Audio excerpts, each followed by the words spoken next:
going live. We've gone live. It's in the past now. Yeah. Going live from the apocalypse. Da-da-da. Hello, everyone. We're back and doing our stuff. Sorry for the delay. That was my fault, but we're here now, so that's the important part.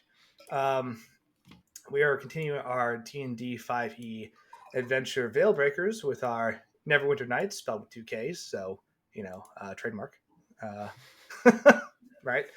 And they have just made some bargains with the Raven Queen, and one of the bargains from Valen was to basically be able to confront one of the people who kidnapped some of their friends. And this Nagpa, the party is going to deal with momentarily, has been basically pulled in by the Raven Queen and thrown into the center of this great hall, armed. And the Raven Queen said, well, here he is. Whatever happens, happens. But he's armed, he's standing. Confrontation's yours. And he's a vulture-headed fiend. He looks like a Skeksis. I was going to say, yeah, he looks like a Skeksis. I was going to use the divine sense when we got in there to see demon, fiend, Birdman. Birdman! And he has a staff, right? He does. Okay. He does have a staff. That can only mean one thing. He twisted his ankle. 100%. Thank you for that. That Fair could fight. be no other reason. No other reason. As a crystal on it, that's just... He's had this for a while, so, long time Had enough time injury. to bedazzle it, yes. He had to bedazzle it, long time injury. Why not make it your own? Yeah, absolutely, 100%. You gotta church it up a bit, You gotta get that drip. Get that drip. As the kids say. As the kids say, outfits on fleek, or it's all Gucci or whatever. Yeah. So dressed to the nines, sweet threads. I have a feeling you can correct me if I'm wrong. I believe that this Skeksis is serving old injured wizard, also Rag,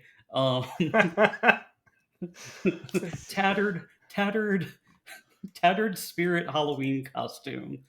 Outfit's ratchet. How is he dressed? Is he wearing his Sunday best to come meet us today? Nah.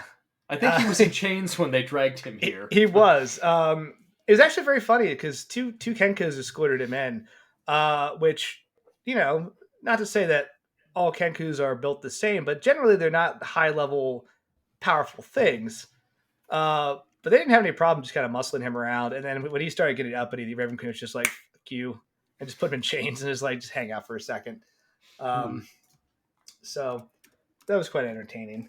Very nice. He was all sacked. He's like, but my queen, I've done this all for you. And she's like, yeah, but the thing is, you kind of ripped off my neighbor, who I'm cool with, by kidnapping people from her domain. And that's kind of a breach of this very neutral peace that we have. And I don't like that.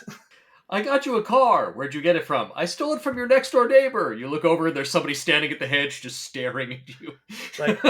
Yeah, no, I need to take this back immediately.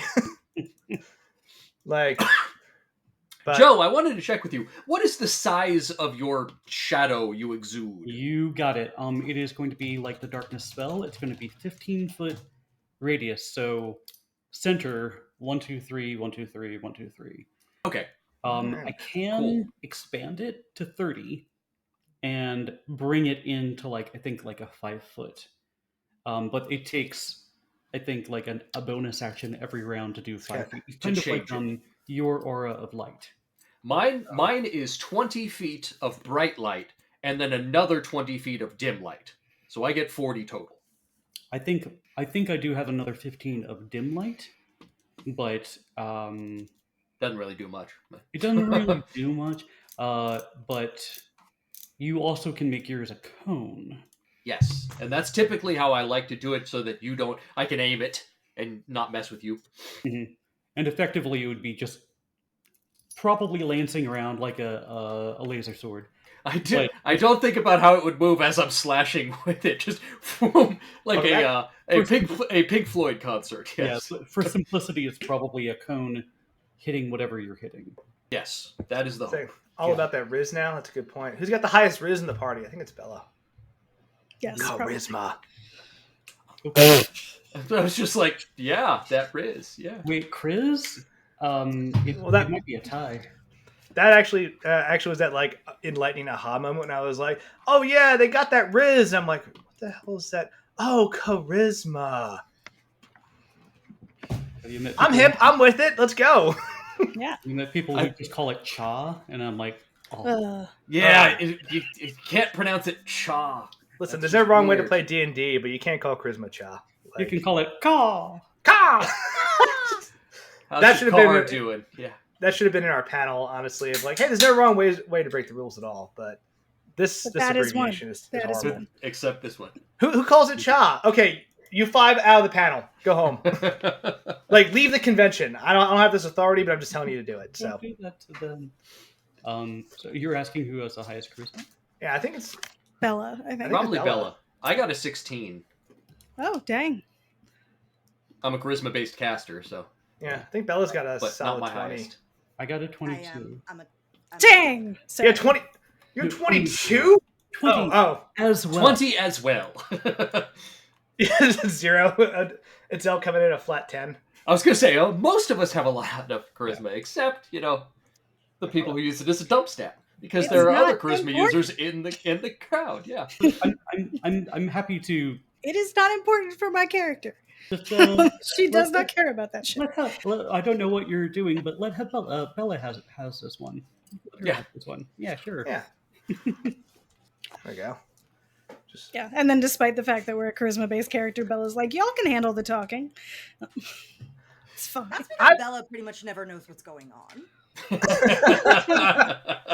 Bella's using all of her charisma to make it seem like she is in fact Bella, as opposed to weird amnesiac changeling pretending to be Bella. It takes a lot. She's got the faking it part down. Eventually, she'll get to the making it part. Mm-hmm. Now, I deeply respect I burnt all my charisma. I'm just trying to be a person. I don't actually know what's going on. That's too much like real life. I don't want to. I was gonna say, yeah, Playing a game. I'm a vice president at a bank, and I've been masking for 20 years. They haven't figured it out yet, but Convince people that I'm professional. It's good. It's good. I'm an actor. I I work don't with know what that children. says about me. I'm gonna leave all that behind and be somebody else for now. Oh. Alrighty. Oh, I didn't say it. I should have said that part. Hey, so we fundraise for charity. That's all. That's like the whole reason we're here, right? Like, and we also play games, but like, so we're fundraising for Doctors Without Borders at the moment. So if you have the donate. Yeah, but please don't donate through Twitch. Yeah. Because right now, that's like, yeah. Well, there's a link in the Don't chat. be a scout, is what we're saying. That's the one. There's a link in the chat if you want to donate. Also, there's a donate button on our Twitch page. That one's fine because that goes directly to Doctors Without Borders. It does not go through Amazon. If you do want to sub, hey, can't stop you, but just know that like part of that money is going to go to Amazon. We'd rather the money go towards the actual cause. That said, any money we do get from that kind of stuff, we put it back into the channel so we can do more cool stuff. Nobody here has made money from any of this. In fact, I think I've actively lost money from this, but whatever. It's still fun. It's not a profit-based system is the point. We're doing it because we care and it's fun. I've said fun a lot, but let's move on. Hobbies. So we're here in the Great Hall of the Raven Queen's Castle in the Palace of Memories. And Valen, you've demanded confrontation with the person that kidnapped your friends. And I'm so excited. I want that ass. that person has been Phrasing? dragged in. Well, I mean, I'm not judging. Sorry, too good of an opportunity to pass up. You see the little like horns on the skull? Yeah, little corny joke somewhere in there. I don't know. That's definitely a Skeksis. Yep. You can do better. I got 3-ish hours to improve on What's that. your what's it called? What's your charisma score, Andy? Like, if IRL? you had to guess. I Yeah. don't know. Solid 5 at least. See, the thing is, it's not about necessarily making the impact through one Rizzy statement, right? It's really about the Wearing down people's ability to see that your humor is below par. Right. Listen, Above at 3 a.m., when you're on hour like 27 of your 24-hour live stream because time no longer matters, and you're just rambling, like everything's hilarious because you're just saying words. Anybody who's up at 3 a.m. watching you is probably not in a good place. I've Or- seen this. I've seen this in real time. Yeah, It's not pretty, but you know what? It gets donations. it has. It's I think that was our highest grossing. I Single love you dearly, person. but we can make a better joke than the one we just did. I mean, one Rizzy statement. That's in the chat now. That's So I was going to put out there, Valen, with one of the last level ups, took a feat as a priest of Tempest and a brewer of a dwarf, figured out how to make healing potions out of beer. Mm-hmm. So I now have the ability to make a healing potion once per long rest, which I have given to each of my 3 compatriots here, or I could make a different potion. Oh, yeah, and that's what I want to try to do this time. And the rules that Andy has given me are that I can make a brewing roll, and on 15 plus, I make an other potion. On less than 15, I get something weird. And at 10 or less, I get something bad. And we're going to do this. Yep. I can absolutely still make beer, yes. In the day that we just had, we got a nice rest in a nice quiet room, and Valen pulled out his brewing kit. Oh, shoot.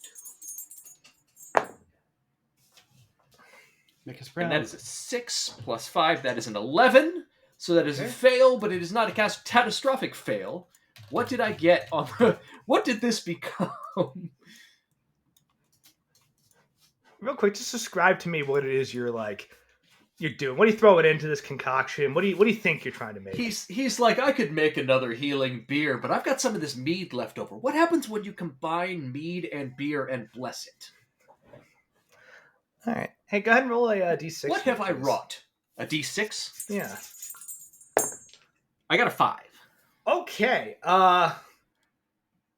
That's fun. Okay. So you managed to finish this concoction, and you give it like a little test. As you sip it, you actually find that you levitate slightly off the ground. Ooh. As you kind of move around a bit. The thing you kind of start to realize very quickly, though, is that you don't always have good control over which direction you're going. So what this thing does is it is a potion of flight.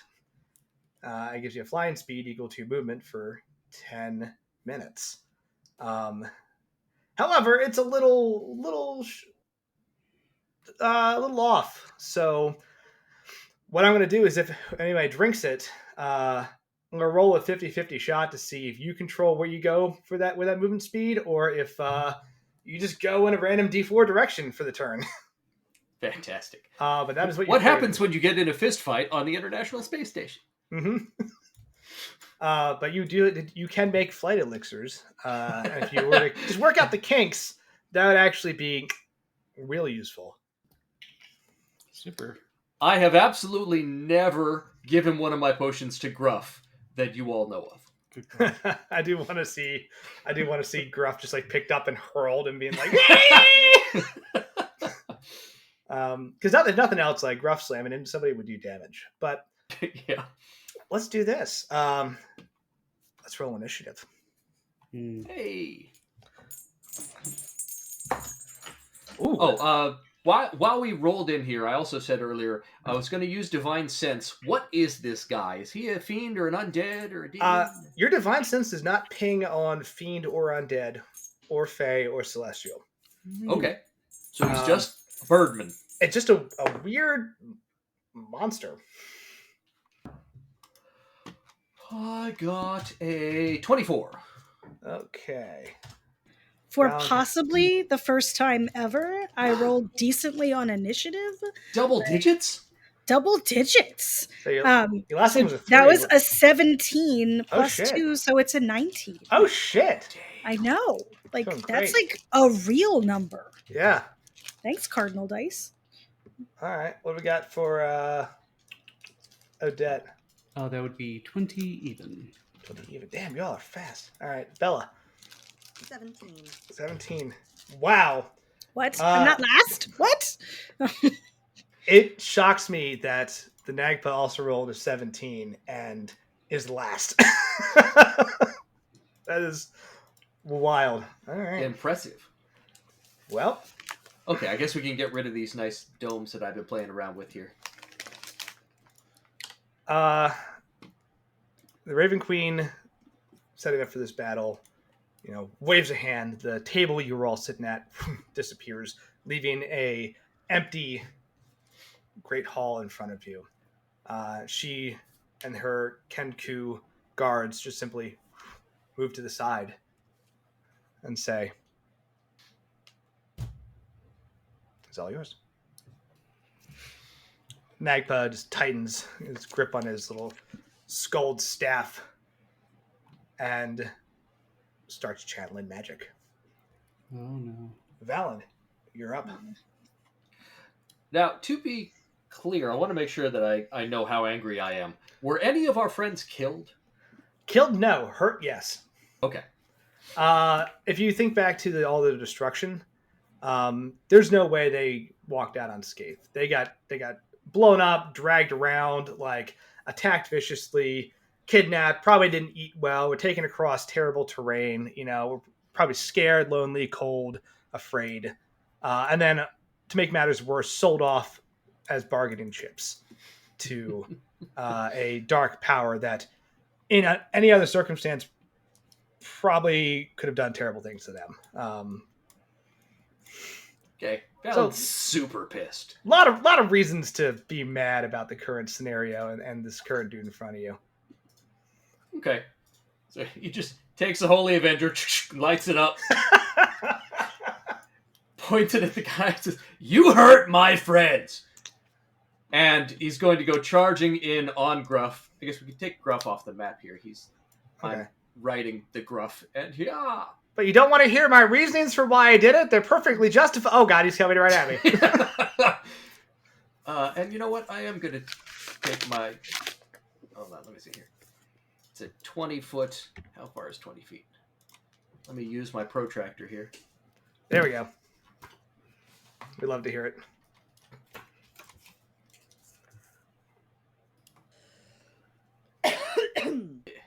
There. All right. And because I don't really know what we're dealing with yet, I'm just going to give him a good thwacking. Okay. Go ahead and roll to hit. That is not great. I got a pretty decent attack, though, so that's a 15 to hit. You charge in, sword lit, and he sweeps the staff in front of him, and it crashes with a magical barrier, and your sword is deflected. Oh, That's fair. no. If that had hit, I'd have been disappointed. Second attack is the exact same number. Never mind. Same thing. I'm very angry at him. You sweep around the other side, again, just throws up another magical barrier, and is blocked. But he looks a little nervous. All right. All right. Oops. Just started off well. That was Valen. Odette. Oh, is it me? Okay. Actually, I need 3 dice. If I Actually, yeah. I apologize. I'm gonna burn an action here. do it. As that second attack is deflected, it looks back at you, and its eyes like glow this weird purple color. Do me a favor and make a DC 20 charisma saving throw. Me? No, for Valen. Oh. Luckily, I have plus 12 to charisma saving throws. It's not like It's like, not another 5, please. No, I got a 29 on that one. okay. For a split second, you reconsider attacking this thing. You're like, actually, maybe I'm angry for all the wrong reasons. Maybe we don't have to stop this with violence. Maybe I should hear him out. Maybe I look. And those thoughts are immediately like thrown out of your head, and you're like, those aren't my thoughts. Fuck you. Well done. Okay. Action burnt. Odette. All right, I am looking up. Just one thing. And three of those. Not find it for some reason, but that is okay. All right, so I think Odette is going to. Oh yeah, okay, we'll do that. She is going to free action darkness on herself. Then move right here. Okay, so it'll be one time right about there. I guess I could be actually melee distance with him, couldn't I? Okay. And question: does the darkness cover Valen, or because he has his nightlight sword on, does it illuminate him? Remind me which source of darkness you're using. I am using magical darkness from the Eclipse Blade. It would actually be countered. It would not engulf Valen. Okay, so the shard of light that he has going forward, that's him, and that and he are not engulfed in darkness. Great. Okay. Then I'm going to attack twice. Actually, I'm going to hex. I'm going to hex his strength. Okay. And she just says, like, as she just kind of pirouettes and leaps up toward him, she kind of like scratches something purple and dark in the air, and Valen hears, "Your strength suffers." And I'm going to attack twice. Oh, that's not going to hit. Well, actually, it may. Does a 15 hit? No. Same thing. That's a third 15 in a kind row. of roll in with this this darkness that disorients this thing for a second. Odette, you can make an insight check real quick too, as another deflected blow comes off of a magical armor class, but magical shield. Okay, 27 to insight. Cool. This thing, as the darkness approaches, it takes a second, and its eyes blink and shift, and the pupils change, and it looks at you through the magical darkness and blocks that attack. God damn it. All right, that's fine. Yeah, just fucking grip it and rip it, baby. 30 hits. Slop that down, dude. Shit, yeah, dude. 1 second, I have somebody screaming at me. Big boy. Does it hit? What was the number again? 3-0. 3-0. That'll definitely hit. Okay. Thank you for the donation. Yeah, one more advantage point up in the pool. Yes. Okay. Gotta get Yeah. all this shit We see out. what you did there. We appreciate you. Okay. Okay. That is okay. 9. Wait a second. 9, 14. Wait a second. 9, 10, 11, 12, 13, 14, 15, 16. 16 force. And that's from Okay. the blade itself. Got it. 6 psychic. Okay. Hell And yeah. 2 necrotic. 6-2. Got it.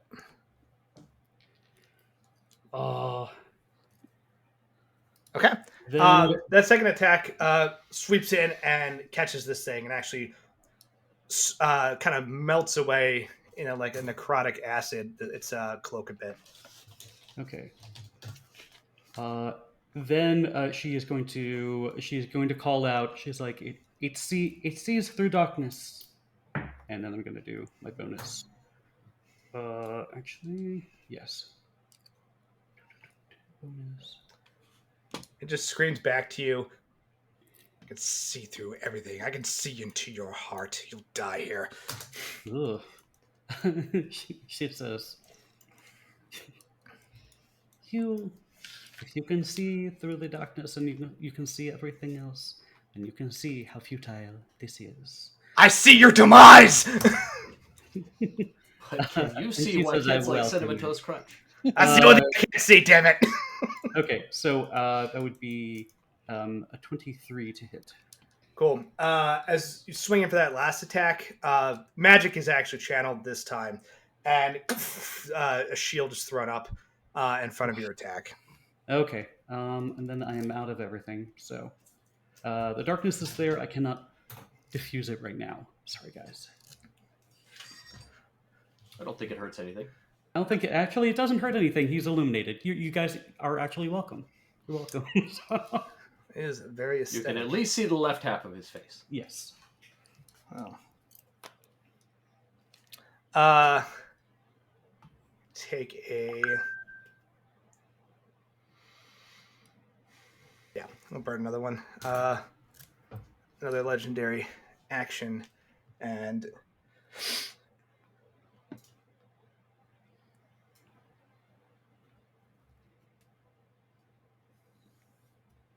Oh my god. Yeah.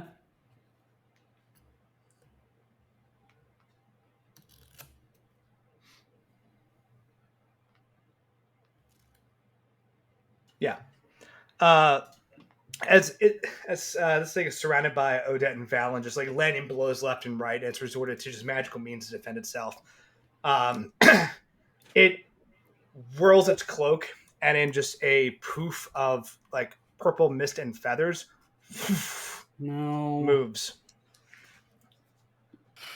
Okay. Out of the Yeah, just out of being fucking surrounded. grip it, baby. You better run. Slop that down, dude. Shit, yeah, dude. Thank you for the That's one donation. for the big That's boy. 2. Yay!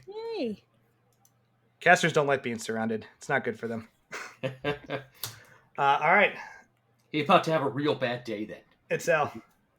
Cool. I am So, not reaction. last. I'd just like to take a moment to bask in that. Okay. All right. I'm gonna move first. Especially because you just measured your distance to me. That's not nerve-wracking or anything. Don't worry about We'll go like here then, and since yeah, let's just as it's like Valen and Odette are making things go, Itzel will have her form go like slightly transparent, and that like darkness and cloudiness over her form with the little twinkling of starlight. She's going to go into archer form.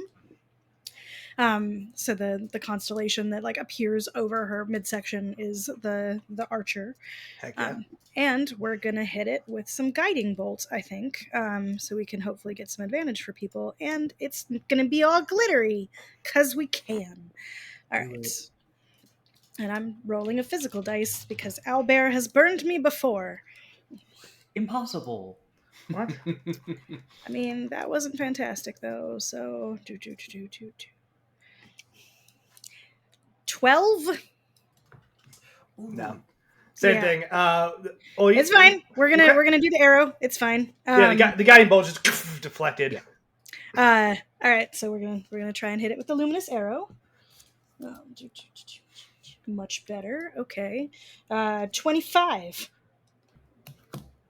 That'll do it. There's a moment where this luminous arrow like slams into the layers of magic that are protecting this thing, and it just shatters or like pierces through, and then like they just can't stop it. Yay. Good. That's right. He number. still had shield active. Yep. Which is His AC is already pretty high to begin with, but that was a good one. cool. Hold on. Trying to. Okay, cool. I forgot to That's ask. right. What I size get more is of he? it now. Sorry. Oh, I'm he's medium. We're gonna do this part. He's medium. I should have had advantage on both of those. That's me not paying attention. Oh, whoops. Cool. Yeah, 15 damage with radiant damage. Radiant. All right, 15. Got it. Yep. Good hit.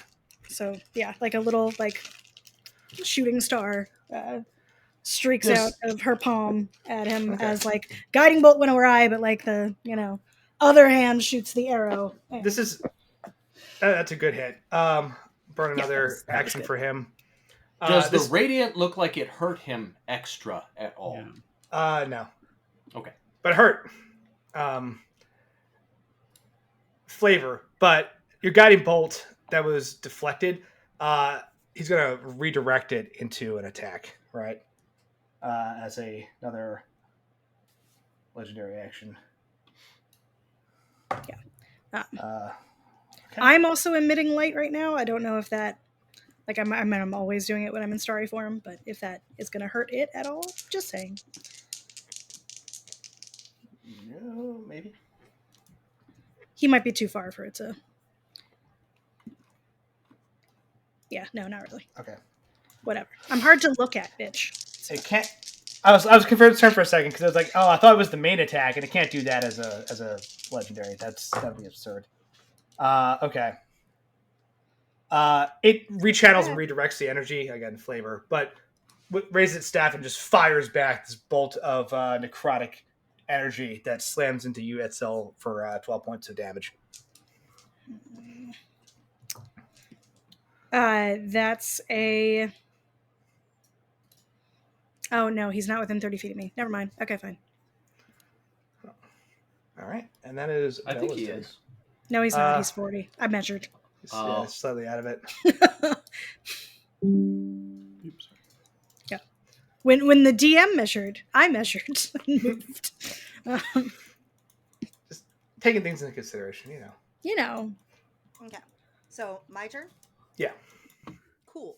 I don't know if Andy measured or I measured. I absolutely measured how far you were from it, but I'm glad you moved because I'm gonna go ahead and cast Sickening Radiance centered right next to our new friend here, which creates a 30-foot radius circle.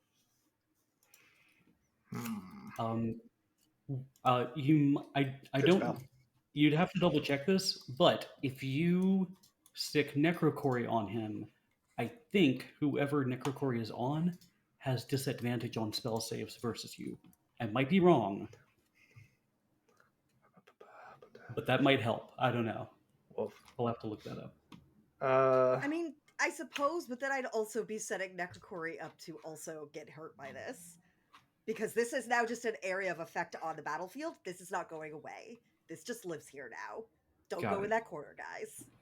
I made the circle. I tried to make it look like Sickening Green, but it doesn't want to do that for me right now, so... It's 30-foot radius. Yeah. It's 30-foot radius. Oh, no, it's not. Sorry, that's diameter. Okay, hold on. We'll fix it. It big. What's the spell again? I see exactly what you did here, because you're like 40 feet away. There's no way Yep. that was a 30-foot radius. Yeah, that's more like There we go. Sorry, I was relying on the fact that it was telling me 30 feet, that it was radius, because why would you measure diameter? But whatever. Okay, That was the thing, is that I double checked the text that it was 30-foot radius. Damn. What is the spell again? There we What's the spell go. save? So this is Sickening Radius and Sickening Radiance, not Radius. Whatever, it's the same thing. It's got a It's also a sickening radius. I mean, let's be fair. Yeah. So the creature has to succeed on a Constitution saving throw. And, What is the DC? My DC is 20. 20. All right, here we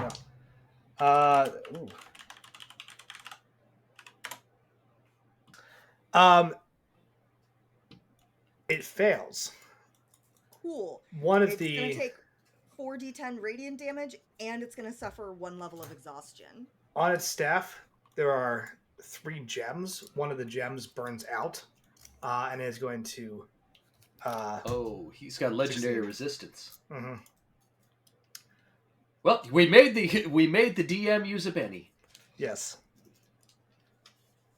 So he's so used magical resistance to save while failing. He cannot do that. So the entire effect doesn't happen to it. Correct, because there's no half for failure or for save, right? No. Yeah, so it's Okay. not just that it doesn't take damage, it also doesn't get the level of exhaustion, and it also doesn't get, I was also going to say, like, would get be coated in a greenish light. But he has to roll again if he starts his turn there. He does. At the which he start, does. Which he's about to. Any creature that either starts their turn in that space or enters that space has to immediately make this Constitution saving throw. Mm-hmm. And the levels of exhaustion can stack. So It's a dangerous spell. You said 3 don't gems? go in that corner, guys. Yeah. He had 3 gems. Yes, one of them burnt out. I marked it. I now have little squares, and one of them is crossed out. Mm-hmm. So he still has 2 gems, guys. Yeah. Okay. Well, that's what you get when you're like, stones are probably fake. Yeah, they crack real easy. Yeah. You know? Rude, honestly. All it takes is a little bit of sickening radiance and... Okay. Well, you know what? Fuck him. I'm going to hex him too. Do it. Yeah. Constitution probably, right? Because, Yeah, let's hex his fucking Constitution. Hell yeah.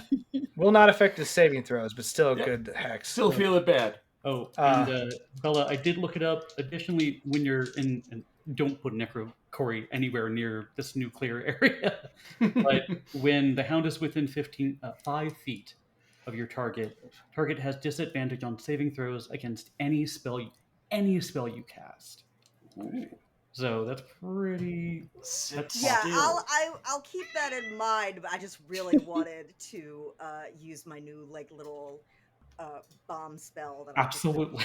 No, that was a good move because he can't do what he wanted to do in his turn now. Spell toys. Look what I got since last session. Spell notes. Oh, that's I love cute. those. Hell yes. Spell cards are so useful. So cute.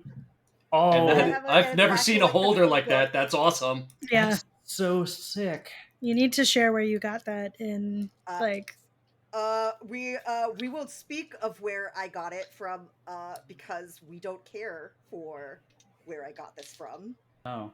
Oh, okay. Oh, It okay. was the Dark Outside, Lord yeah. domain. It came from somewhere outside the house. I understand completely. Yeah. Was it a cemetery? It's okay. Or a graveyard. It depends on whether it was attached to a church. Is Bella doing anything else on her turn? I said I was going to do hex, but that was going to You be did the hex? last thing. Okay, cool. Are you going to move?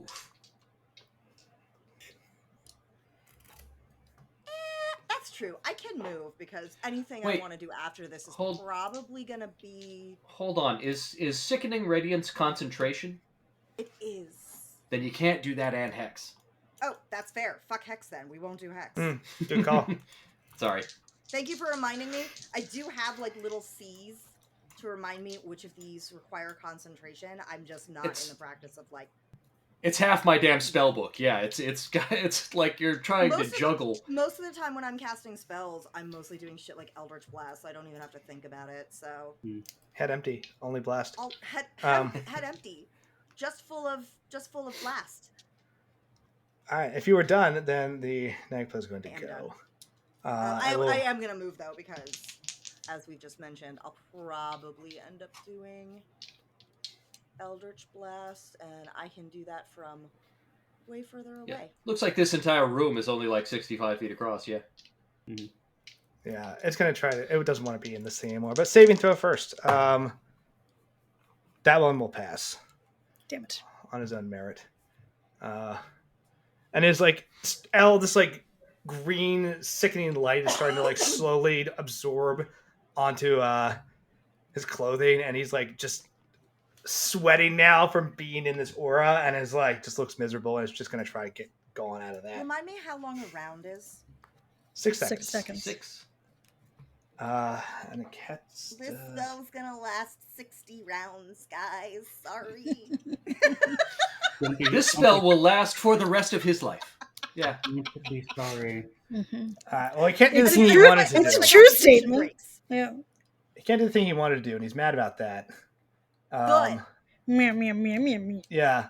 So bonus action is going to move up here as he just, again, with the whirl of his cloak, just moves out of the...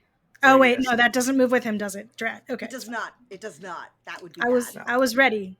You're so lucky. I was gonna like barricade him in this corner and make your lives miserable, but you know we'll get there. We'll get there. But he gets out of the radius and is like takes a deep breath for a second, and then like looks and sees Itzel. There are so many other corners. Put him in the other corner, Andy. Find out how many times I can cast Sickening Radiance in one fight. No, I don't want that. The floor is lava is also not fun for the rest of us, but yeah. But I had to burn my bonus action to get him to safety and not to do the thing I wanted him to do. That's okay. Itzel, your armor class is 17? Yes. Okay. Yes. He's going to take his action, raises that staff, and this time, like, all that defensive magic just swirls, goes into the staff, and he just fires these 3 bolts of necrotic energy at you. Let's see. How many hit? All right. Hold on, I need to roll one more die, but okay. He's within 30 feet of me now, though, right? Yes. Okay. So, good news and bad news. This is insane. The good news is the last roll was a 5, so we missed. The bad news, and I've never seen this happen before, is the first 2 rolls are both nat 20s. Ew. Okay, hold on. So if I have my Cosmic Omen, though, I can use my reaction for a d6 to take it away from his total. Yes. I will say... It's only going to be one of them, but...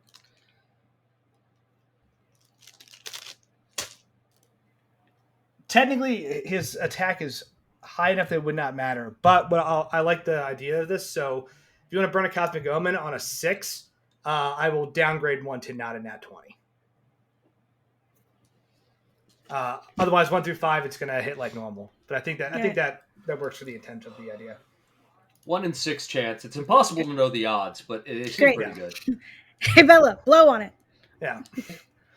Because even subtracting 6 from the roll, he would still hit. But it would be fun to see if they can... No, it's a 3. Shit. Okay. Well, never mind. All right. Well, I am going to cast Silvery Barbs on one of those. There we Okay. go. All right. I will re-roll one of them. No, it's not nat 20. That's good. And subtract 3 from that. Yeah. That will still hit. But that is close. 3 from the Cosmic Omens. I subtracted 3 as well. Oh, okay. I don't think I can reach it.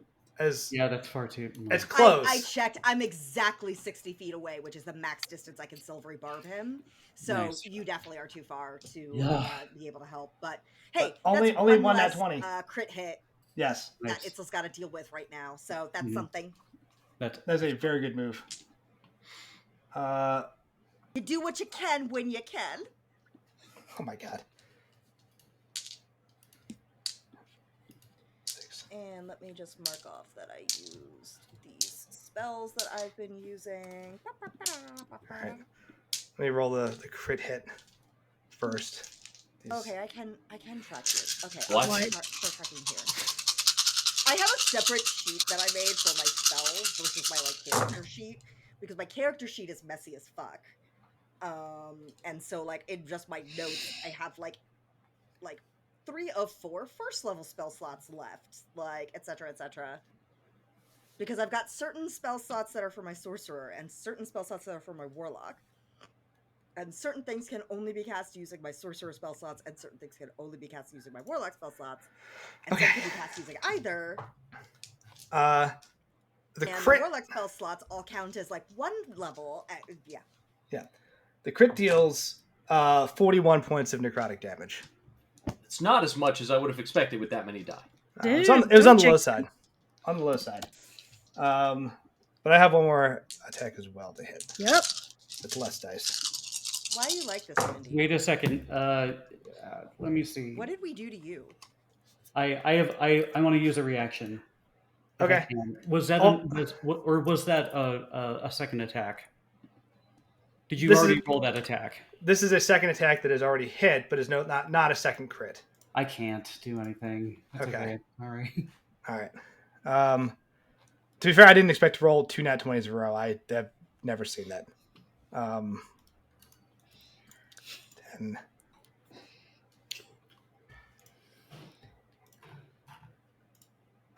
This one is only 25 necrotic damage. So 60 something total in one turn. Yeah. 25, Yep. 41. Yep. Just blasts the living shit out of Itzel, and the third one just goes wild and like blows up a portion of the statue behind Itzel. Damn. That's all you can do, though. Oh, is that all? Yeah. Cute. Ow. Fuck. Valen. Itzel, you still up? Yeah. Let's see. All right, cool. Oh, you could have taken 2 nat 20s. You've been fine. No, zoomed in too far. Damn. Trying to measure. Yep. There we go. All right. So Valen is going to immediately wheel around on Gruff. He's going to charge up the stairs behind the throne, come around here, cast Thunderous Smite, and then hit that sucker. Okay. His turn has... And that will be a 25 this time. That'll hit. Yes. So now I'm going to need a strength save before he gets knocked back into that field Is again. he going to... Nope. Okay. Strength save. What's the DC? 16. I don't have a super high DC. All right. He fails. All right. So let me get my damage here. This is a basic damage.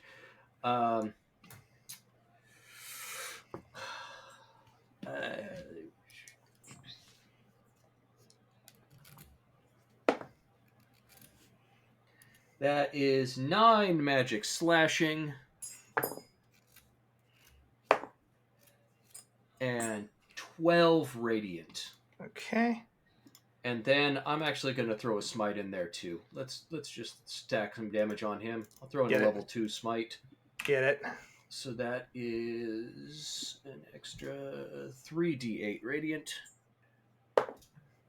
1, 7, 12. 12 total? Okay. Yeah, 12 more. Yep. That's a good hit. That was a solid hit. Didn't like that at all.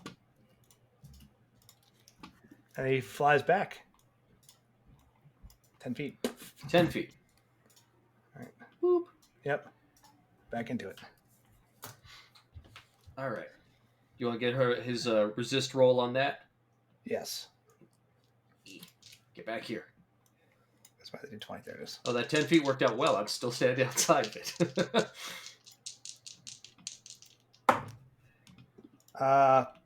Pass. DC 20, right? DC 20. Pass on that one. Curses.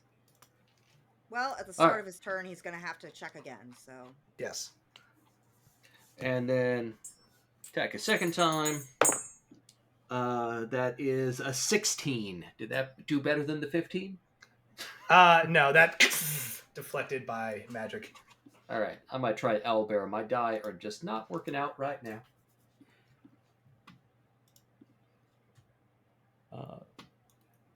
And I forgot. I literally just said that I should have been rolling with an advantage. Yes. Do Please it. do that. And it's another 16. As you were That one hits. No. Oh, I Kidding. can't- Actually, if you want, Odette, you can also make another insight check while you're kind of watching this like thing just teleport around and like do all these insane things, right? Or insight check. Insight.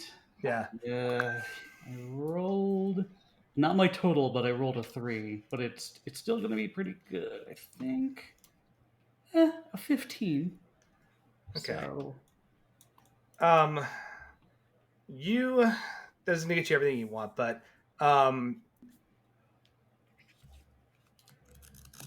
you're using the book. I've used that for quite some time. The Book of Shadows. You sense that this thing is actually pulling from energy in the Shadowfell the same way you do. But as you're watching this thing fly around and use this magic, you're realizing that it's a level of proficiency that you wish Odette would one day attain, because it's almost natural. oh. So that's an alarming moment to be like, ah, crap! Like this thing is actually very proficient using magic, especially in this area. But Got it. yep. So, Bound, did you have a second attack? Oh, it was a 16. Odette, your turn. All right. Odette drops the darkness around her. I am going to. I don't want to get too close. Oh. Right there. And right Can I rotate this? Right around there. She is going to throw. Oh gosh, this is really, really, really tough. Okay, she's going to throw the Hexblade Curse down on this guy. Okay. So doesn't come up until I attack him, but my critical is a 19 or 20. I do +5 damage to any attack, +5 damage to anything I roll with an attack roll. And if it dies, I get HP. But we'll see what happens. I mean, at some point, someone will die. No. At some point, Of fun. Die. There we go. Odette. You got some good damage to it. This is going to be wild, but if I can find it, I know I have it here somewhere. Yeah. Okay.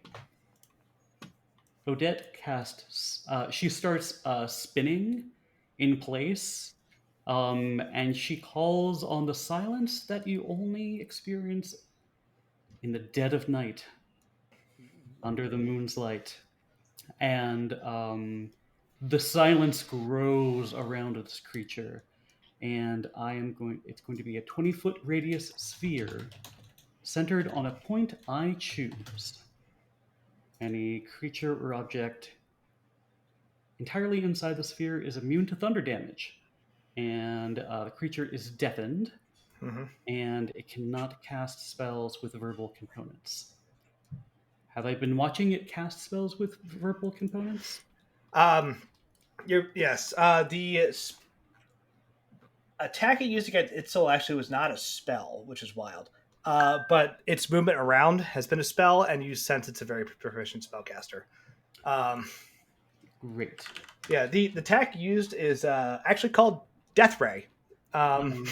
So it does an absurd amount of damage, but it is a very proficient caster. I'm going to be that guy. I'm going to burn this reaction as you cast Silence. Counterspell. Okay, what do I have to roll? Since it is a second level spell or lower, it is countered unless somebody counterspells the counterspell. Bella? I don't know. I can do that because it's been last time I reactioned was last round, so I can do that. I can counterspell. Okay. Very cool. Let me get you the DC for that. Let's see. Yeah, I don't know. He is smart enough to not fuck around and use good tactics here. He knows what happens if he loses. Yeah, he's gonna die. He's 100% aware of that. This is a DC 16 caster check, right? So basically, you're gonna have to make a check that is, I'm sorry, DC 15 caster check. So it's D20 plus your charisma modifier. Nope. No proficiency. It's just How do I undo that? Well, that's going to be a 19 for my counter spell. So. okay. You counterspell his counterspell. Great. What level do your spells cast at right now when you counterspell? Counterspell is just level 3 unless I up it, and I was just using a level 3 spell slot. So got it. Okay, so you counterspell the counterspell. The silence takes effect. All right. If he, so you're gonna have to help me draw this, I think. I want to catch him. I want to catch him in the center. And who's next in line? Itzel's going to be coming up right after you. You? Great. So it's a 20-foot radius. So coming out from him, that angle, then this angle, and then this angle. I don't know how to create shapes, so. It's the draw. It's a. Yeah. Do you need lines? What do we need? Let me see. Or is it a circle? 2-foot radius sphere. Okay. Centered on him. Okay. Please. Valen sitting there in the middle. Mop. Yeah, it's okay. I'll take care of you in a second. So. Valen, have you lost any point? Heal HP. I think that's only. I think that's 15. So like that would be 20 right there. Oh, again, I radius? forget. It's not radius. That's diameter. Yeah. diameter. 40. There. Thank you, friend. So don't worry, I've got this. you will be safe. Don't worry. Teaching you math for 50 years. We just have to make sure he like stays in there and continues to like accrue issues. I mean, if he can't use his teleport without a verbal component, which did he? You said he wrapped his cloak around himself. Did we notice him saying anything when he did that? Make a perception check. That's really good. What's my perception again? 19. A song. What's my perception again? 23. 22. Yes, he is saying things when he's using that ability. Okay. So then, yeah, he's got to get an attack of opportunity if he wants to get out of that noiseless area. / the sickening radiance. I guess he can technically move out of the sickening radiance and just like circle around. skirt Valen the whole time. I love the just high budget though of like the immediacy of this combat followed by just like massive AoEs being dropped everywhere. It's like, oh yeah, here we go. Well, this is a caster fight, 100%. Like, we are not fucking around. Yeah, let's fucking go. So all we have to do is keep him in this Venn diagram somehow. Mm-hmm. And also make sure he doesn't get the other 11. My turn is next. It's about to get worse. Yeah, that's the real key. Is that like you don't want him to summon the other 11. Yeah. There are 12 of these fucking things, but there's only one here. Well, okay, that is it. Good turn. As soon as it's somebody else's turn, I'm going to use my reaction. Okay. All right, Itzel, you gonna drop that pillar from heaven? He's gonna burn it. He's gonna burn it. He's gonna burn a legendary action. Oh. Before you do that, I'm using my reaction. Okay, go ahead. So Odette is bathed in moonlight and darkness and floats off the ground, and she becomes the personification of the Muse mantle. Everybody can move your movement up to your full movement right now, unless your movement is 0. And everybody gets 5 temporary HP. Nice. So, if I move into your sphere, what happens? You cannot cast spells that have verbal components. Yeah, okay. Right. But you can't, it's stationary, you can dance out of it and like cast a spell, then go back in if you want. Yeah. Yes. But not on this reaction. Yeah, no. But it is going to be your turn unless he does I don't know. But I'm trying to make sure you guys can like get away if necessary. Oh boy. So if you guys want to move, you can. Nope. I want to be up in Okay, this. all right. I'm Nope. done with my reaction then. Where's Bella? Don't Oh, there forget she that is. 5 Okay. HP. So nobody else wants to I move? got my HP. I don't plan on moving. Actually, yeah, let's move. Hold on. Where are you going? Unfortunately, I can Over 30 feet away from you. Hmm. Uh-oh. Come back. Seems rude, honestly. Looking through spells to see what's not verbal. I think we already did this in the Yeah. fight in the ballroom, and I don't have any. But Oh hope boy. springs eternal. All right, I see. I would have gone in if I had, but the thing I want to do is verbal, so nope. I've Okay. just got a big ass sword. It's good enough. You know what? I do want to move. You said I could move up to my full movement. Completely. Cool. I'm gonna change what my plan was.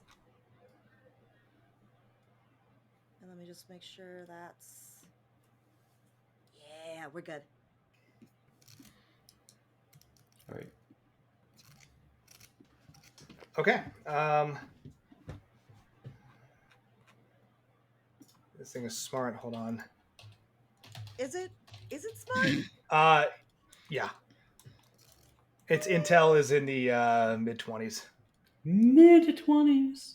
Yeah. This thing is smart as hell. Well, if you add all of ours together, I'm sure it's better. That's just book smarts. We probably get there, That's not like yeah. street smarts, honey. Yeah. That's why he's not out on the streets. That's why he's in this castle. You don't want to go outside. The outside is bad. We talked about this. He got caught on the outside. Yeah. Yeah. He went outside and now he's getting all fucked up. He made a mistake. That's Stay right. inside. It's nice. That's what happens when you leave the library. Yeah. The couch is there. The Netflix is there. The snacks are there. Don't go outside. I'm sorry. Cake's not going to eat itself. I'm an inside frog. I'm not Right? an outside frog. The second you go outside, you just hear an ominous voice scream, "Roll initiative," and you just turn around and go back home. It's going to burn a legendary action. It actually cost me 2 to do this one. I need Odette, Itzel, and Bella to make a DC. Yep, it is a DC 20 Wisdom saving throw, please. As it turns and looks at the three of you, and just slashes through the air with his staff and throws this rather pleasant, almost cube of like hypnotic shapes and sparkles that move through the air. Ooh. Oh, wait. You said it was DC 20? This is a charm effect. You have advantage. Is it a charm effect? Are Mhm. we elves? You have advantage. You said DC 20. DC 20. Good, I got a 23. Okay. Fuck you. I got a 15. That ain't it. All right. That is Charmed. My wisdom saving throw is really good. that is a 14. Okay. Itzel, you pass. Odette and Yep. Bella both fail. What this does is for Itzel, you just see like a weird, like distracting, almost mirage of shapes and colors. And I think like there's like a cute like heart emoji that like bounces off your nose. And you're like, what the fuck is this? What? Why would he do such a stupid, pointless, silly trivia? You look over at Odette and Bella, who are just mesmerized by this hypnotic pattern that he has cast. Yeah. It doesn't require verbal components. And Did he roll his resist for the aura at the beginning of his turn? he did. Yeah. Okay, I forgot. But It's this not one's his not. turn. This is not a turn. This is Yeah, it's not legendary. his turn yet. Oh, that's right. This Yeah. isn't actually. This is His turn. legendary action to cast a spell. He rolled I got for you. when he entered. We're still working our way I got through you. to his actual turn again. Yeah. He just Yep. gets to do all sorts of fun tricks in between hmm because Andy's mean and gave him lots of toys that we don't Listen, get to have. Otherwise, the action economy in this fight is horrifyingly Yeah, bad. yeah. This would be boring as hell. We Yeah. don't want to be No, boring. this makes sense Um, because like I assumed it was gonna be like a one-on-one. Oh, and it was all like, oh yeah, you get to fight the guy who like Yeah. your people. It like, seemed don't- unfair when it was the 4 of us versus him, but now I'm like, no, fuck that guy. No, this dude's a CR fucking, I think 18 with all the or 18, 19. Like, yeah. I was like, no, you don't want to fight Nice. this fellow. I actually envisioned this fight a different way, but I think it came together pretty well. The bottom line is, I was going to say, sorry, I have too many tabs open. Odette and Bella, you are charmed by this spell.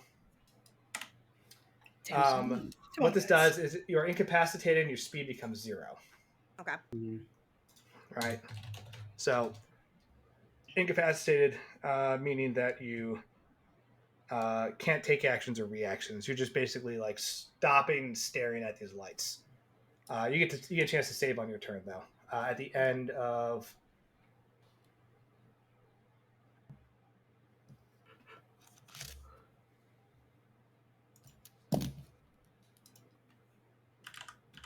Oh wow, that's actually crazy. It turns out you don't ever get to save again. This is your life now. You don't Sorry, get to save guys. at the end of your turn. That's insane. Someone else can burn an action to kind of snap you out of it, or if the or if they take damage. they take damage. Somebody just needs to slap you. Like if Odette standing right next to you were to... But Odette and I Odette both is fail. charmed too. Yeah. I'm sorry, if Itzel standing right Itzel next has to to you. run up and slap us. Yeah. So Itzel, it is your turn. You see this effect. You know that you can burn an action to just smack Odette or Bella, one of the two, Yes. and get them back in the fight, or do whatever you want.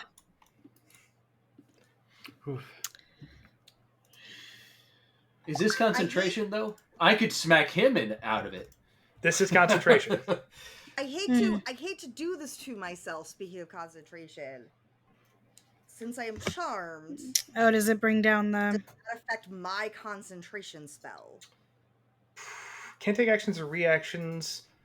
Speed 0 does not say you'd lose focus. So I'm willing to let that roll. Okay. Because... Yeah. It doesn't say it breaks concentration. All right, good enough for So, me. and I don't want to extrapolate too much on rules that way. I'll lean in your favor. So, Okay. Well... Odette can be charmed. Elves have advantage on charm saving throws in 5e. They are not immune to it. Correct. Yeah, I rolled with advantage and not very pretty. So Yeah, it's older editions. They had immunity to charm. you were like immune to like the entire school. Yeah, and sleep was as well, which is pretty cool. Bonkers. Yeah, I can't be See, put down I'm by immune magical to sleep, sleep, but but that's that's because separate. that's like a feat I've got. Mhm. Yeah. If this was a sleep spell, I could have been all like cocky and be like, "Fuck you, I don't need a sleep out." But like, instead, it's charmed. Mm, A little series of like mini fireworks go off. You just hear "ooh, coming from Odette and Bella." Like, oh, so nice and pretty. So pretty. All right. And Zell's just I mean, I probably should get him back in the fight, but I also like took a lot of damage, so it'd be nice to get at least some of that back. I'm envisioning that scene from Anastasia where it's like she's sleepwalking and she's seeing like butterflies leading her. Oh fuck yeah! on a boat, and it's actually like her Like, walking yeah, around a boat. walk into the stormy ocean. Getting Yeah, ready it's to great. just like jump off into the ocean. As one does. Okay. As one does. So Whomst I'm among us? going to wither and bloom this asshole. Good spell. So we are going to cast that at him. The radius for it is not gonna hit. Hold on. Yeah, no. Valen, you said you hadn't actually lost any points, right? Correct. Okay, so this isn't going to really do anything for you, but it's going to do something for me, hopefully. So, yeah. So before she does anything, the like storm clouds across her like incorporeal form kind of shift, and the stars that you can see have changed, almost like you've like changed a view in a telescope. So she's no longer in her archer form; she's in chalice form now. Nice. All right, and we're gonna try and hit this dude. Never worry about Valen with an AoE if you're going to hit the boss. He doesn't. No, that's not what I'm worried about. It was like I can both like help you and help Yeah, me if just you had fucking lost hit grip points. it and rip it, But- baby. Slop that down, dude. That's 3. All right. Yeah, dude. We're at Crack 9 one of for the these big suckers boy. now. Okay, does 24 hit? 24 does hit. Oh, is it? Weather and Boom is a save. Sorry. Yeah, it's a save. It's Constitution though. Hold on. Gotcha. Yeah. What's the Okay. DC? 17. 17. All right. Sorry, I was doing spell And attack. to be clear, he doesn't have a very high Constitution. I'm just And giving he's been getting lucky. hexed for it. Well, no, we didn't do that. That so doesn't I do might- saves. Nope, Doesn't do nope. saves. That was Yep. alternate. Yeah, Sorry. doesn't Yeah. affect And we saves, didn't do but hex anyway because we couldn't do the thing. Yep. He does not seem to be a physically imposing specimen. No. And he's been strength hexed. He which will means fail if you that. just want to push He him. failed. He Okay. failed. That's actually All why he failed the Thunderous Smite was the Strength Hex. Nice. Okay. All right. And this is. Let's go ahead and be. No, that's not going to matter actually. Because I don't have this many of them in front of me. Oh, that's shitty. Okay. Well, great. Seven necrotic damage because that roll was terrible. Okay. On him, but that's fine. Valen, it's just gonna tickle because you don't actually need the bloom portion of things. But we'll say that like in between the stones of the Raven Queen's like staircase there, like little like dandelions and stuff start popping up at your feet. And it tickles nicely. If you're trying to regain hit points, one creature of your choice in the area can be. I know, healed. not from that. That's Oh, no. okay. I'm in chalice form now, so that's what I'm doing for me. Yeah. Him, Well, I'm saying for part of the Wither of Bloom spell, you can use that on yourself. I'm too far away. Oh shit! That's right. You have to be Yeah. in the area. Never mind. Yeah. I know what I'm doing. I'll try But and help I'm you in out. chalice form, so like because I cast that, I can regain hit points with that. So we're gonna do that. And those of you, Valen, you can see And the that's necrotic. 17 hit points, which is not the greatest ever, but that's fine. Hell yeah. Valen, you can see the necrotic damage does take effect. You're up and close and personal with this Yeah. thing. I mean, that was not a dramatic set of necrotic damage, but it's fine. Roll crappy, but we're okay. And then I am going to move because I don't like this guy. Stay in the bubble. Right? Like, goodness, why wouldn't I want to be nice and close to? All right, enjoy. Smart move. Okay. Well, now I'm also not stacked on top of people. Okay. And my computer's frozen. Oh no. Alright. Oh, there we go. Itzel moves. Valen, he's going to take a just other action to attack you. Bring it on, old man. You don't actually hear anything. You just see Valen's lips move. Yep. And What? another beam of that necrotic energy flies out of the staff and is deflected by your shield. As it burns a hole in the ceiling. And is unable to land that attack. But then it is Bella's turn, who's incapacitated. Sorry. Yep. And And I don't get a save. Sorry, I wanted some hit points. I apologize. I'll hit you later. It's okay. But now the Nagpa has to make a save against the con shit. That's a fail. Good. A second gem Did in you- that staff burns out. Did Nice. you roll for her concentration check when he got hit by her blight spell I did not. for the prismatic aura? I did not. Let me roll that real quick. What is was it? it? Was that 7 damage? So DC, it's DC 10 or half damage, whichever's higher. Okay. Yeah, exactly. He will pass that. Okay. But good call. You know. So you said he failed the save and used a second gem for Mhm. the big radiance. Cool. At least Yeah. I can still feel accomplished even while I'm sitting here daydreaming. No, that's a good thing about burning. You got to burn out that resistance because after that, he's hosed. Yeah. Cool. He's going to... He might actually risk an attack of opportunity here.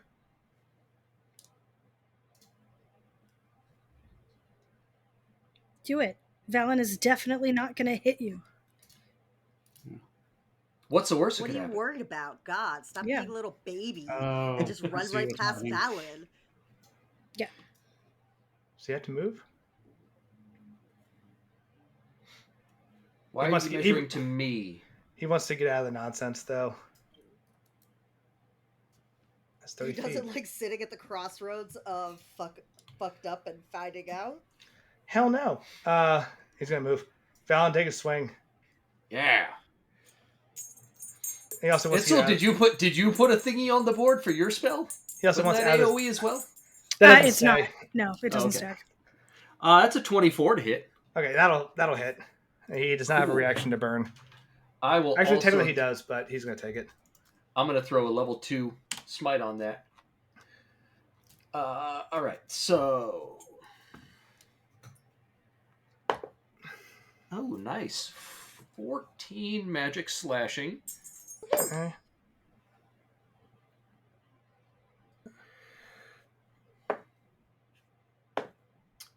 $11 radiant, and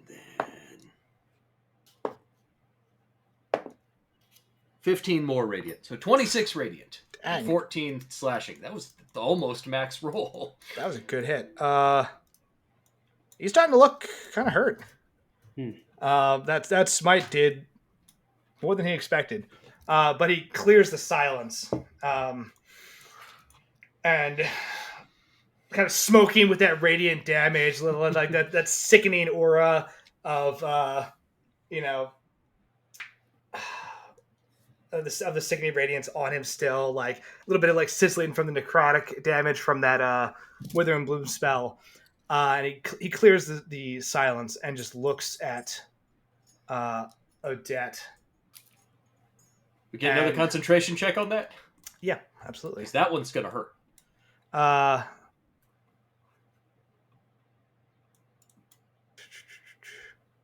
think it was 31 total. 31. Yep, so 15. 16? 15?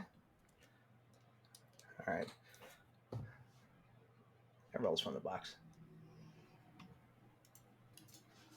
So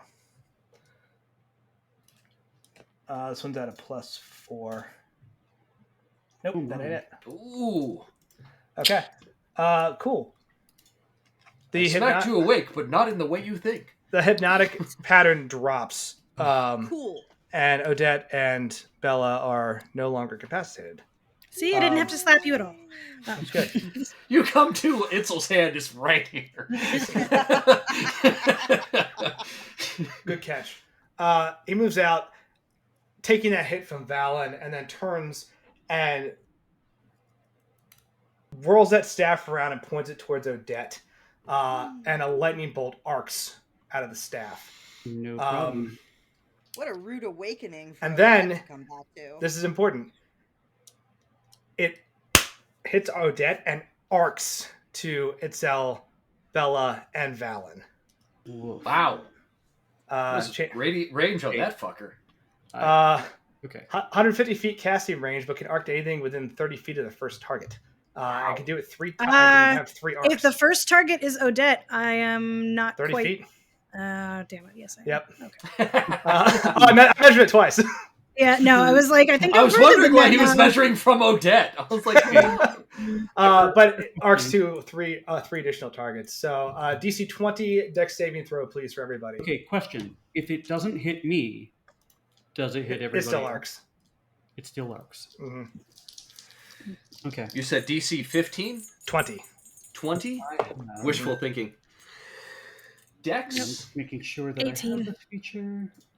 19. Well, what am I upset about? I haven't taken any hits this fight. Wow, so close. I got an 11. I was almost there. Okay. Yeah, DC 20. Yeah, what level are you guys now? 15? You guys are fine. 14. 14? Oh, yeah. Are we 15? I'm going to take that No, writing. we're 14. After this fight, you're 15. So, you're fine. Oh, Assuming we survive this fight. Chain lightning's a hell of a spell. I don't think I have it. What is the DC? 20. Oh, good God. Close to no cigar. That's all right. Yeah. Is it Because I have evasion, so I'm gonna take half damage. But if it doesn't hit, if I make it, then I take no damage. But I take half damage of whatever this is. So nobody passed. Nobody passed. Rough AoE. Okay. Let's go. Just cut around the thing. Itzel. Give me a total. 51. Pardon? 5-1. 5-1. All right. Well, I'm down. I was gonna say, is Itzel still up? No, that's. I mean, I healed a little bit, but that's Sure I'm gonna not. pop me down. Yep. Yeah, 10d8. This one's for Odette. 45. So half that to 22. what? 22. 22. Thank you, 22. Bella for 39. And Valen for 45. Just chain lightnings this whole area. And it's like looking like just blood, necrotic damage, radiant damage, burning away his cloak and like the gems out of his staff. And just like the damage from that last smite. And it's like, I will bury all of you and I will win back the favor of my queen. Not through some shitty bargain, but through actual deeds. Actual kidnapping. Is the Raven Queen watching? Yeah, she moved off to the side. She's just kind of watching with her 2 Kenku aides. Importantly, She's actually more concerned about like the damage to like the structures that have been Oh, we're happening. fucking up this room. Yeah. She's like looks at the hole in the ceiling and is like. When you said through the gems, does that mean the third one just popped? No. Okay. No. Those are only for resistance. Okay. Those are a physical representation of the legendary resistance this thing has. Yeah. So I say that in case someone's like, I'll target the gem. Like, technically it's ability. You can't target it. But it looks cooler that way. Valen, you are up. So, just running through in my head here. What all have we hit him with so far now? We've hit him with Radiant. And And he took damage, but nothing special. Mm-hmm. Or psychic, necrotic. Yes, he's taking damage from all of it. No fire yet. I'm curious if the bird is vulnerable to fire. But Valen. I mean, he's probably not vulnerable to fire. Most things don't like being on fire. Yeah. Valen wheels around again. It comes riding over. We'll say he's here. You hear the chink of the sword again as it switches from radiant to fire. I love that. I want my This is reaction back. That's good. there. And then he is going to take a swing. Remembering I have advantage, which makes it a 23. Thank God for advantage. Oof. All right. The 16 was not good enough. He's a reaction shield. He doesn't want another smite from you. Okay. And then attack number 2. Oh, that's going to probably do it, but might as well check to see if I could get a nat 20. Woo! Yeah, the first attack, he like you come in with that smite. He's like, throws the shield, right? It bounces off. You spin around. Sword is glowing with radiant and fire damage, like intertwining as like this weird, crazy double helix around it, and just smashes through the other side of the shield. And with like the slow motion, like as the fucking attack lands. It's funny because I got a 19 and I was like, oh, that'll do, but I've got advantage. I might as well. Okay. Good hit. Yeah, he can get his AC high, but not that high. God. Yeah, I'm probably going to drop like a level 4 smite on this just because I get to double so many damn Fuck yeah, do it. dice. All right. Start things off. End this fight. This guy is not one you want to fuck around with too long. All right, on 2d8, I got a 3. So that is 9 magic slashing. Okay, I'm gonna get a calculator for this. Hold on. Probably. Sad. So many numbers. I just don't want to show them numbers. Yeah. Also, I'm running out of space So on my many card. ones. All right, that is 10 fire damage. Okay. Did that look like it hurt at all? Extra? No extra hurt, but it all hurts. Okay, just curious. That is 15 radiant damage. Okay. And that were some shit-tastic rolls for a crit, so I am going to throw in a level 3... Yeah, level 3 smite. Go high.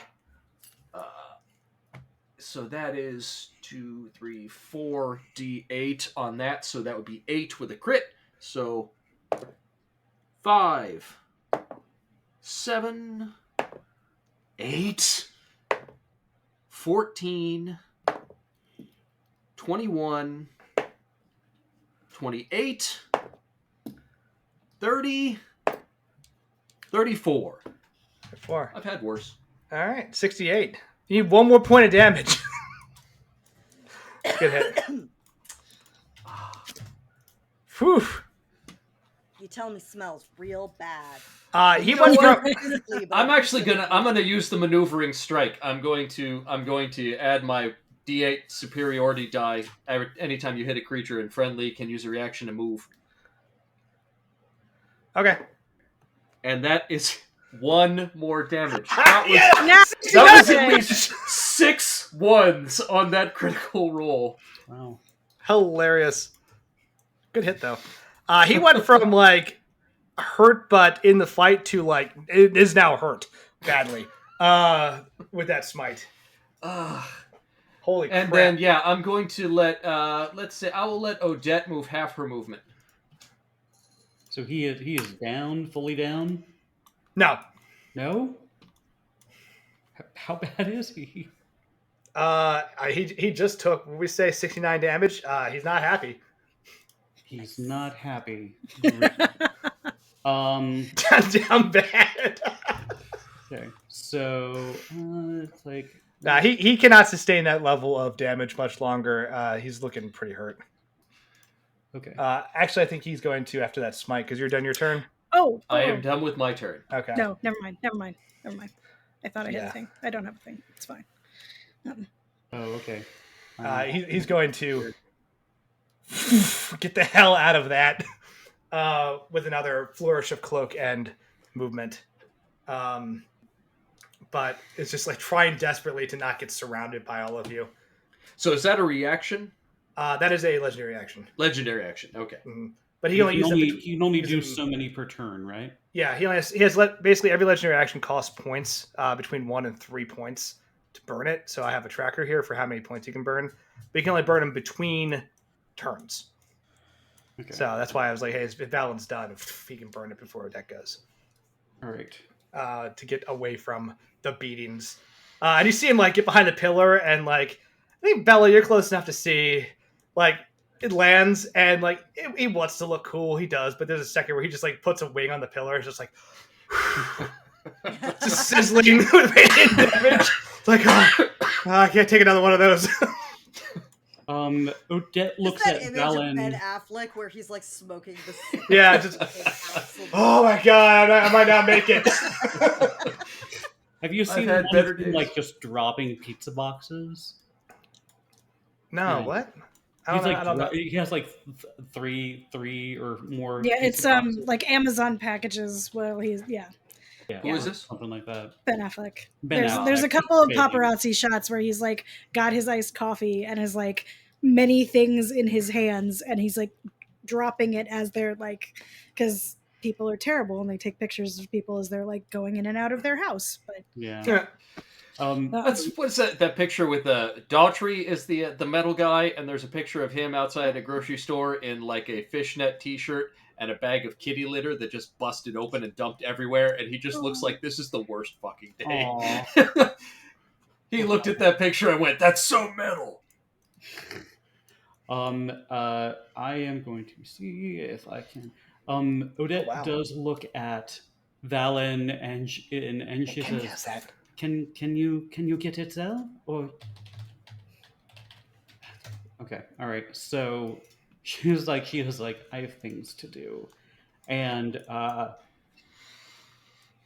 Things to Grace do. of the ballerina, she slinks around the corner of the pillar and just says adieu. So Like, and she just what the fuck? she slinks around. It comes around here to give Valen Gruff room to come in. And she is just going to start laying into him. Okay, So, get it. she is inspired by everything, friends and everything like that. So she is taken by the Rhapsody, and I burn Rhapsody. Okay, that could be good. 19 to hit. 19? Nope. Deflected by that magic.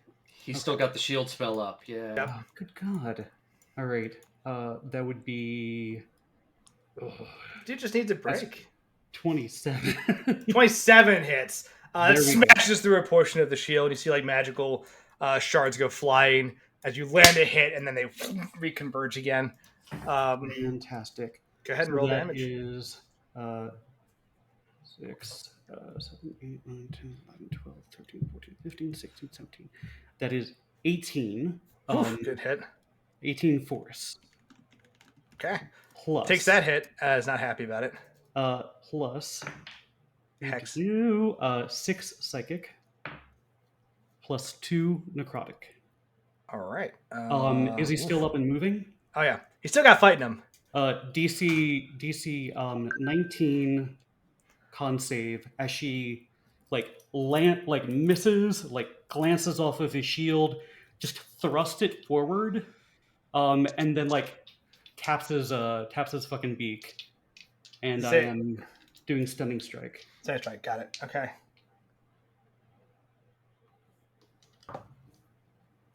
$19 on the dice. 19. Okay. Yep. I'm attacking again. That is 27 again. Yep, that'll hit. Okay.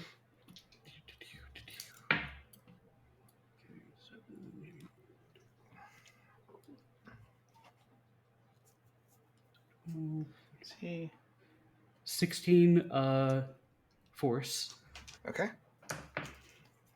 That is 9 psychic, 2 necrotic. Got it. Stunning strike. Okay.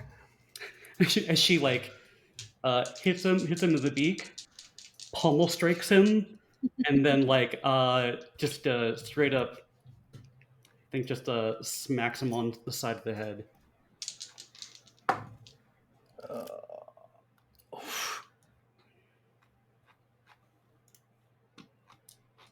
That is DC 19. 3, 4. Cleared it. 19. All right. Yeah. 15 plus 4 is 19? Yeah. 19? God damn it. I am going to... Unfortunately, this last strike is unarmed, but... Let's see. Oh, God. Okay. I thought that was a 19. It's a 10. Never mind. That will be a total of 20 to hit. Shield spell. Do you want to burn an advantage point on the last attack? I would love to burn an advantage point. Oh, that is much better. That is a 28 to hit. 28? Yeah. Yeah, that hits. Okay, great.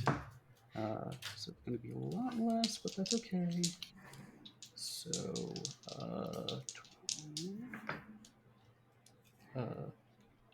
15 magical bludgeoning. There we go. Okay. This thing looks real fucked up. Okay. Wait a second. Good. That is plus 5 necrotic. Okay. Is he still up? Yeah. Stunning strike. All right. Odette was like, "Fucking stay down." The last gem burns out. Him. As I rolled a 5 and a 1. To resist Okay. that. That was not happening at all. But you see, like that last hit, the gem shatters in and- his staff. Okay, and just for the sake of like no mechanical thing, she has her sword up and she has her hand around his neck. And she's just like ready to hit him one more time. He's got his staff up, like, oh, I'm gonna kill you!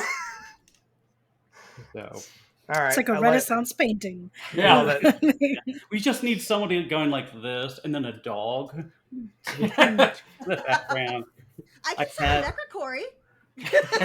Do it. I would welcome it. Little cherubim in the background. I'm done. I'm done my turn. That was a Okay. good turn. Very cool. Fuck yeah, it was. Itzel, please make a death saving throw for me. Fine. Not a 1. 18. 18. Which is All a right. success. Right. Let's see if I can do this. No, you're not doing anything. Nope. What is that? No. What is that? I can put a little success fail death tracker on you. Yeah. It does not seem to be appearing. But you got one success. That's good. Why doesn't appear? Good. You're not dying.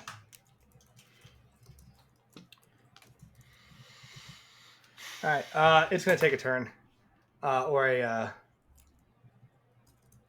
yeah, legendary. And it's going to... God, it doesn't like any of this. Like, starts looking around all panicked, like, sees that Zell is down, sees Odette is just, like, wailing on him to a point where, like, he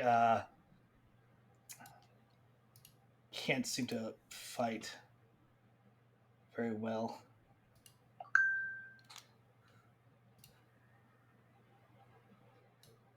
Is actually going to move again. How? Shadowy step. Ugh. It's going to take a bit of a gamble. What's this? Odette cries out to Valen. She's like, "Valen, full radiance, all of the light. It will keep him from moving like I do." Kind of shadow steps away from, like, the barrage that is Odette to, again, like, pull out another cigarette. And it's like, one eye is just, like, black and swollen. Like, Yep, sorry. fuck. Bella. Shouldn't Itzel have to Death saving throw. I did. That was saving it. throws or something? Oh, okay. I did. Yeah. We can have her make another one. No, that's we're fine. That's 2 of those. I got 1 left. Okay.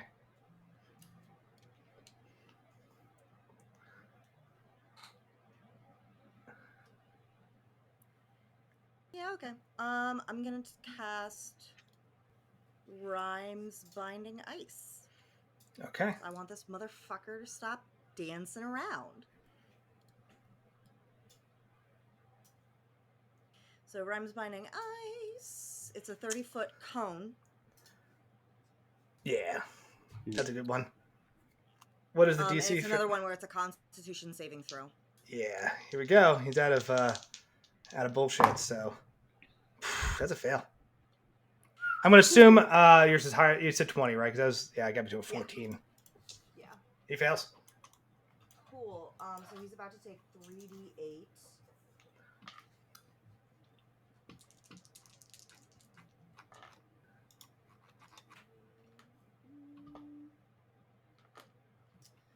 That's 15 cold damage, and he's Oof. hindered by ice formations, and will have to. His speed is now 0, and he would have to use an action to break away the ice. Okay. He's gonna take a last. Are you doing anything else on your turn? Yeah, fuck it. As a bonus action, I'm summoning Necrocory. Because I fucking can. Yeah, do it. Oh boy, where is he? You're not near me, right? Nope. Okay, good. Where's Necropory? There's so many good things in here. Oh, that's right. I moved him into friends. He's a friend. Yeah. He's in. There we go. He's in characters. Moved. Yeah. Where do you want him? Oh my god. I'm just gonna put him right up on like, let me say he goes like, here. Okay. Nightfall looks a little shocked as this thing is summoned. Good doggy. Good doggy. Man. I'm so mad too, because that shield spell saved him from so much, and I wish I had a counter spell for that. Bonnie nice, but such is life. Alright. It's gonna burn his last legendary between turns to just hurl a bolt of necrotic energy at Bella. Does not hit as hard as the normal one. Where is it? Does Necrocory attack on your turn? No, I actually have to roll his initiative. You can roll his initiative, or you can have him attack on your turn. It's your call. You do take additional 14 necrotic damage as he just kind of wings a blast in your direction. You said 14 necrotic? Yeah. All right. Gets a reaction back. He gets all that stuff back. Legendary reactions reset. Oh man, he's looking fucked up. One more smite would probably do him in, honestly. Smite, you say? Yeah. Can't move. That's bad. Necrocory's there. That's also bad. He's going to... How close does he have to be? Oh, yeah, I know what he's going to do. He's going to use a bonus action first. Yep. And yep, that's why I did that. Okay. He rolls his staff around and slams it into the ground. And there's a just arc of electrical, like black lightning that hits Necrocory, Bella, and Odette. Everything within 30 feet. Just lashes out with the spell. I was going to say that Bella should move back after freezing him in place. I'm sorry, bonus action ability, not a spell. But I need the three of you to make wisdom saving throws, please. DC 20. Yeah, it's going to be a fail. Okay. You said it's not a spell. It's not a spell. Is technically a recharge ability he has. Which is not recharge. Is it a charm of some sort? It is not. Would Silvery Barb still qualify because it's the chosen creature has a... Oh. You could... Silvery Barbs yourself? It says it's if it succeeds on an attack roll or an ability check, but this is not an ability check. They just automatically get it, right? Yeah, you're rolling a save, so... Yeah. No, I know. I was just seeing if it was worthwhile to try to use Silvery Barbs as a reaction. No, the one you want is the Chronomancer's Temporal Shift, which just forces a reroll of a thing regardless. And what was the DC and what was my stat I was rolling? Wisdom saving throw DC 20. Oh, fuck. I got 19. Okay. You want to... Well, I guess we have the reroll if you need to. We have 9 points of advantage up there still. We have 8, so you used 1, yeah. I have a feeling... I mean, I would have to roll... I rolled a 14. I didn't roll badly. It's just that if there was a guaranteed way to add a +1, yeah, I'd be like, yeah. But reroll is not statistically likely to improve. I mean, if somebody had gotten Itzel up, she could help you. Sorry. You had to do a thing. I heard you say it. Yeah. I was so close. It's okay. I didn't slap you. 60 feet. I did actually check, and all I would have been able to do was stabilize you, which wouldn't have gotten you up. So I was like, Valen's probably going to do a better job than I am. Just a reminder now that I have given everyone a healing potion. You can pour a healing potion down someone's throat. Oh, that's true. Any of you can get someone who is down back up again now. That's good to remember. That was important. God, what's happening? I'm just doing some measurements. While waiting I for. don't like that. No reason. Stop that. Yeah. So you got you're good. Okay, so Bella got a 19. Odette got like a 15. Did you roll for Necrocory? Something terrible, maybe a 9. Oh, right, Necrocory. Necrocory could actually. Did you want him on your initiative, or do you want to roll for his initiative? Necrocory passed. Necrocory rolled a 19. Jesus and Christ. he has a +2 to Dex, so... His wisdom. He's a +1 to wisdom. There you go. That'll do it. Okay. Just don't Necrocory ask passes. him to make an intelligence or charisma saving throw. Good to know. I'm kidding. Okay. Bella and Odette, this black lightning hits you, and you feel your entire nervous system just short circuit, as you are paralyzed. And you can repeat the saving throw at the end of your turn for this one. But paralyzed creatures are treated as incapacitated, so you can't move or speak. Automatically fail strength dex saving throws. Attack rolls against them have advantage. And any attack roll that hits is considered a crit if the attacker is within 5 feet. So, nice. paralyzed is a horrifyingly bad condition. But the Nagpa has no interest in going back into melee with any of you. Okay.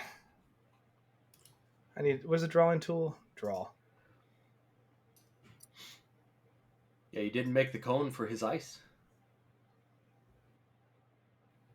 This area is a 5 foot, well, it's only a 1 foot actual of thickness.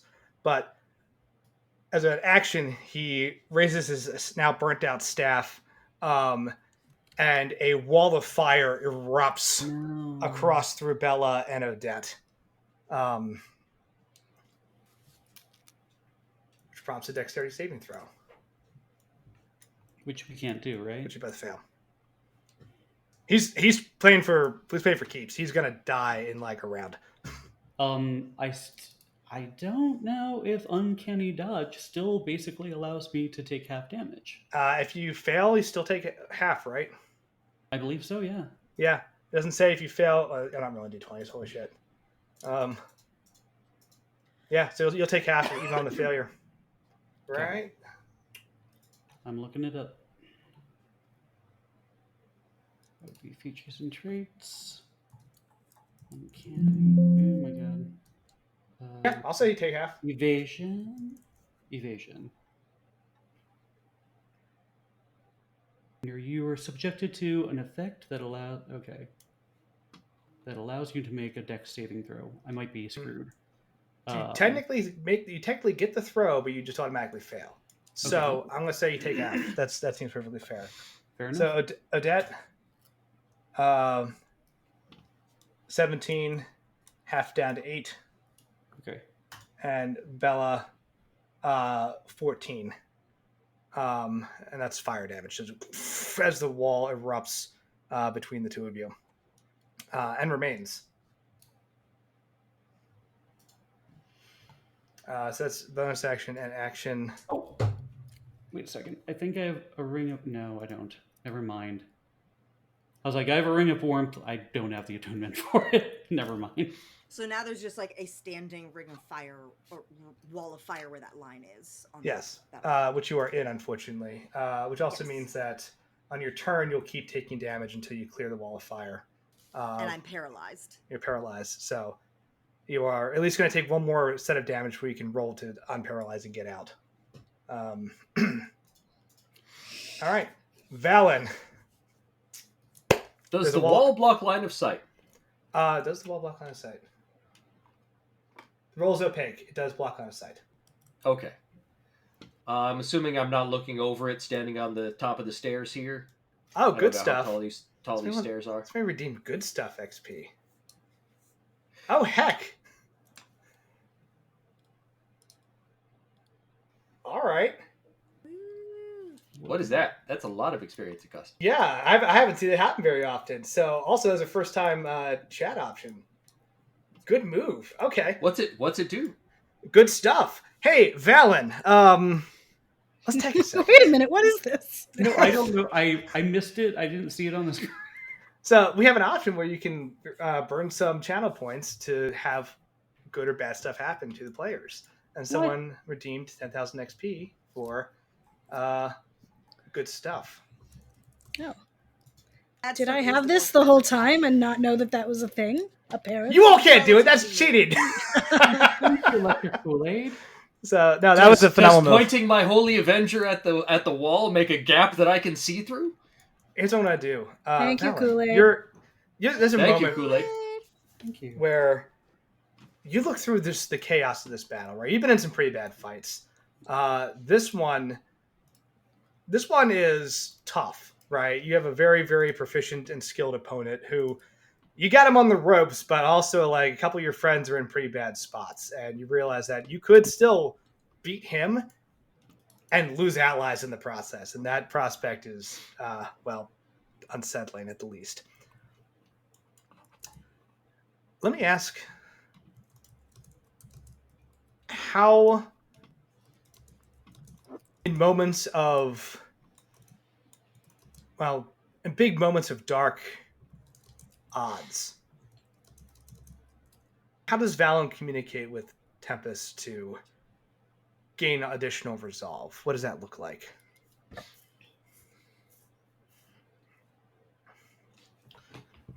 I'm thinking his holy symbol is his shield. His shield has the holy symbol of Tempest on it, and it's what he uses to cast his spell components. So, it would probably involve him holding up the shield and just bowing his head for a moment. What do you say or think?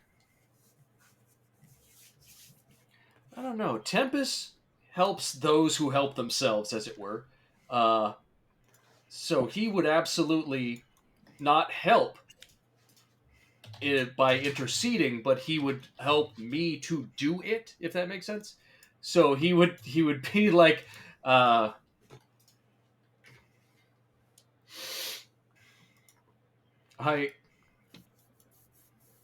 don't know.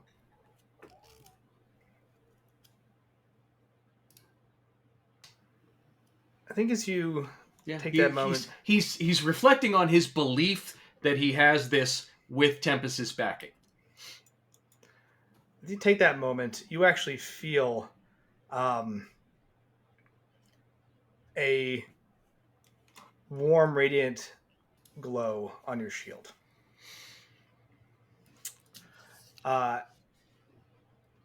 Nothing is said, but with that comes just like this very, very firm hand almost that just like claps you on the back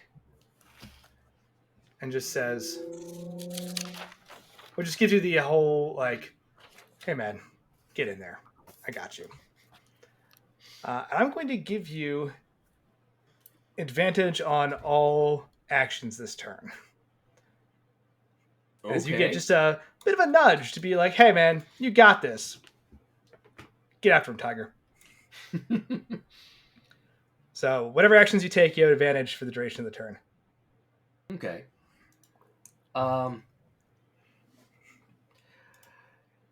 Yeah, he's gonna... Oops. Didn't mean to do that.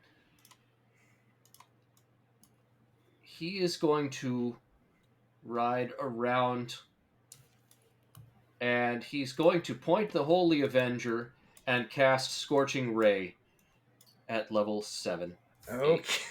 Level At level 7. what? Level 7. That is 8 rays of 2d6 damage each, with their own, each of them with their own roll. You have a level 7 spell slot? No, it's on my sword. It has the ability once a day. Right! Yes! You did this to you, Andy. Listen, I'm giving you all so much cool shit. I've forgotten half of it. It's been so long. I love it all when it comes back around. Fire away. It's like it would be handy if I had a second D20 to use all these with advantage and save time. There it is. All right. All right. Go ahead and roll the attacks first. This thing is absolutely going to try to... Yeah, go ahead and roll your attacks. So, the first one. That is an 18. Okay. Nope. Second is a 16. I'm going to use Owlbear.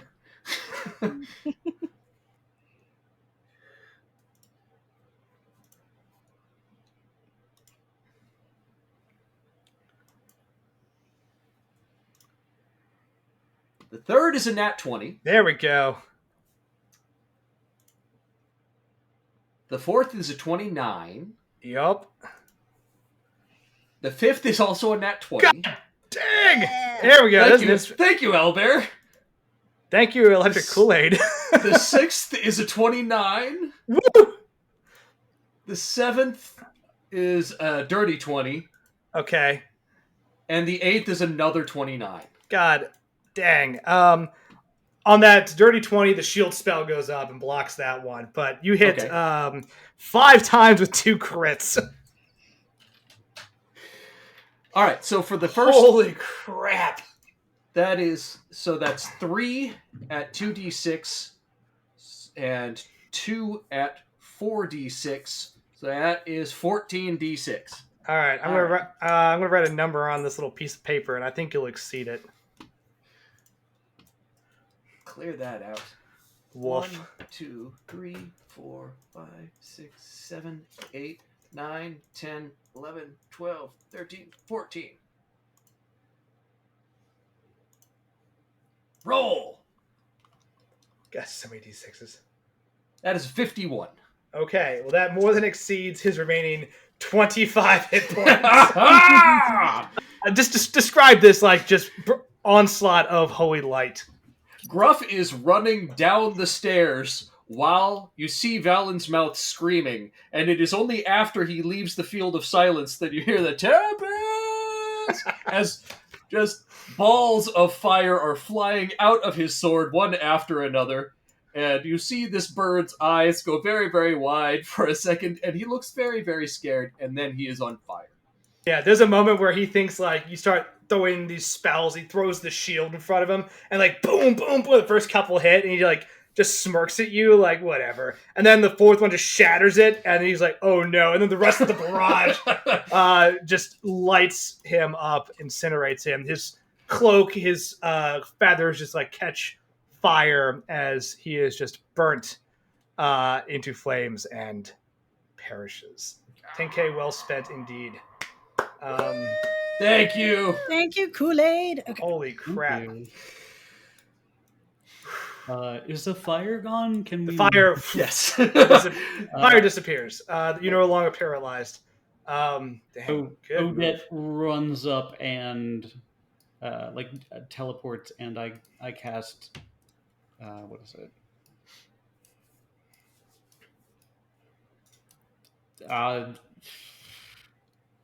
Spare the dying. What do I have? I can hit her with lay on hands if you want. Now that we've got a second. Okay. Well, I stabilize her. I'm sorry. She says, "I'm so sorry." Valen walks up, pats her on the shoulder. "You'll be fine!" And lay on hands. Rub some dirt in it. Yeah. I'll hit her for 35. Thank you. Okay, very nice. Back in the fight. I'm just envisioning that Bella sort of like drops to one knee after like the fire goes out, and Necrocory just like trots over and like gives her a little lick on the face with his creepy panther. Ew! No, God. Oh, he's got like some bones that he's picked up from the Nagpaw, and it's like, "Hey, what's going on?" Chomps. Oh, these are kind of hollow. Not a lot of sustenance. Hey, how you doing? Just like gives you a lick. God, that was worse than falling off. Yeah. Oh. So any more of those guys around? Because like it's gonna take like 2 or 3 of them to really get like a solid bone meal. But I'm down. Let's go. Odette like. Did you get a castle? This is cool. I like this place. Odette produced a bone from like kind of like I don't know, like a pocket somewhere, and just kind of like tosses it. Ooh! And she's like, it's just a shadow illusion, and she sits down to see I'll if play with him. I'm I'm gonna find it. I'm looting the body. I'm gonna find it. Cool. The 2 things you find on this Nagpa are its staff remained, and it has a necklace that survived the incineration. Everything else on its person has been burned to dust and bone and ash. Dramatic. All right, I kind of like disdainfully kind of like remove the necklace and the staff, and like kind of try to meet up with everybody in one single spot. And she's just like, congratulations, the dancers are avenged. And she kind of like looks around to see where the Raven Queen is, and she's like, my dancers are coming, aren't they? Yeah, now we need to check on them, make sure they're okay. So you hear the Raven Queen from kind of back by the throne room, back in the corner by the throne room, just like kind of applauding. And standing on either side of her, you see the 2 Kenku servants, and you also see Daphne, Flynn, and Rowan with her. Good. Who look a little haggard, but like in terms of health, they're dressed well. They look like they've been well fed. They just look like they also have been dragged through the Shadowfell for about 3 days in terrible circumstances, and just had a nice shower to kind of recover from that. So, the haunting is still there in their eyes, but physically they seem fine. And they rush over towards Odette and Valen and the rest of you, and just pause for a second, seeing like some of the injuries, and like try to like give you a hug as best as possible without hurting you.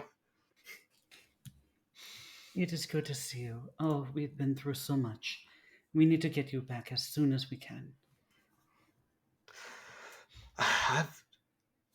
Daphne speaks up and is like, I'm so happy you all. Are the others okay? We lost sight of them back in the realm. The others are with Lady Alora. Oh, We good. will get you to her realm, and she will be able to better protect you. There are fail-safes, and I am so sorry that we were not... You're safe now. Yeah, no, listen, they all look at each other and they're like kind of nod agreeingly. Like we all knew that if something happened to us, he would come find us, and like that was something we just held on to. And when things got kind of dark and stressful, Daphne looks at Val and is like, I remember all the stuff you said about Tempest and those who taught themselves, and it got us through a lot. We saw the barricades. We saw the fight that you put up. I'm so proud of you. Yeah, we weren't going down without a fight, but unfortunately, there are things in this world that we're not ready for. But I'm glad you're safe. I'm glad everyone else is safe. Wow. Valen, for flavor, Valen does put up Aura Vitality to give everybody a boost of heal in a 30-foot radius. Out of curiosity, what is everybody at before all the healing takes place? I know it's still like 5. Now 35, because that's what I got when Lay on Hands happened. I was down to 26. Okay. 57. All right. So but I was about to take another, if it had gotten around to me again, would have taken another fire hit from the wall of fire I was paralyzed in. Yeah, that was a mean one. And that was a mean thing to do. Guns this time. Yeah, to somebody who's paralyzed. Yeah. That's a bonus action. Everyone within 30 feet can be paralyzed. Unfair. And I'm like, that's a mean one. That's a good combo, though. It's a good combo. Not something that I would love to. Of all the things we share between these characters, that's an experience that I don't think that Bella and Odette ever want to reminisce over. That was Bonding. Actually, do you remember that one time? Yeah. You were just paralyzed and on fire and could do nothing about it. It was actually one of the things where feeling of helplessness that we had in that fight that one time. Mm-hmm. So we've watched our lives just slipping away. Yeah. To be fair, I made him burn to death. If it makes you feel better at all. True. We have to give that to you. So I wanted to. I didn't have another chain lightning, unfortunately, for me. I know you're all disappointed in that. But what I did have sitting off to the side, and I was going to use it on Odette until you broke that last gem. And I was like, oh, if this guy gets stunned, this fight's over. So he pulled the tactical retreat move. Because I was like, okay, if he keeps making these saves, like I might pull this off. I was going to feeble mind Odette into oblivion. And I was like, yeah. But I couldn't risk staying there and taking another wave of like aggression. And feeble mind is... Oh, that's the one that drops your stats to 1. Stat to 1. Yeah. So, and if any stat goes to 0, you die. Yeah, it drops... you take psychic damage, and it drops your charisma and intelligence to 1, and that one doesn't go away. That one's a saving throw every 30 days. Except that the paladin can cure it with cleansing touch. Yeah. Yes. Yeah. You have abilities that can get rid of it, but that one just stuck around for a bit. And I was like... That's rough. Yeah. I was going to say, that's mean. I would expect all of you to feed me oatmeal. Toy. Yep. Oatmeal and applesauce. Somebody, Bella, opened up with a really nice AoE that prevented him from just like getting his sweet little barricade of safety. That was a good move. Even though it didn't land, like it just burnt the shit out of his resistances. And that... Hey, we blew those gems. That was important. Yeah, that was critical.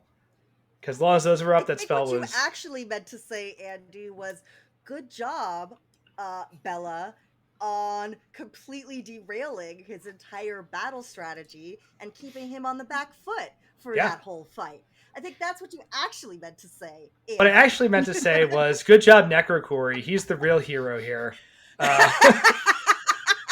Showed up the last minute, did nothing to contribute, walked away victoriously with loot. My work here is done!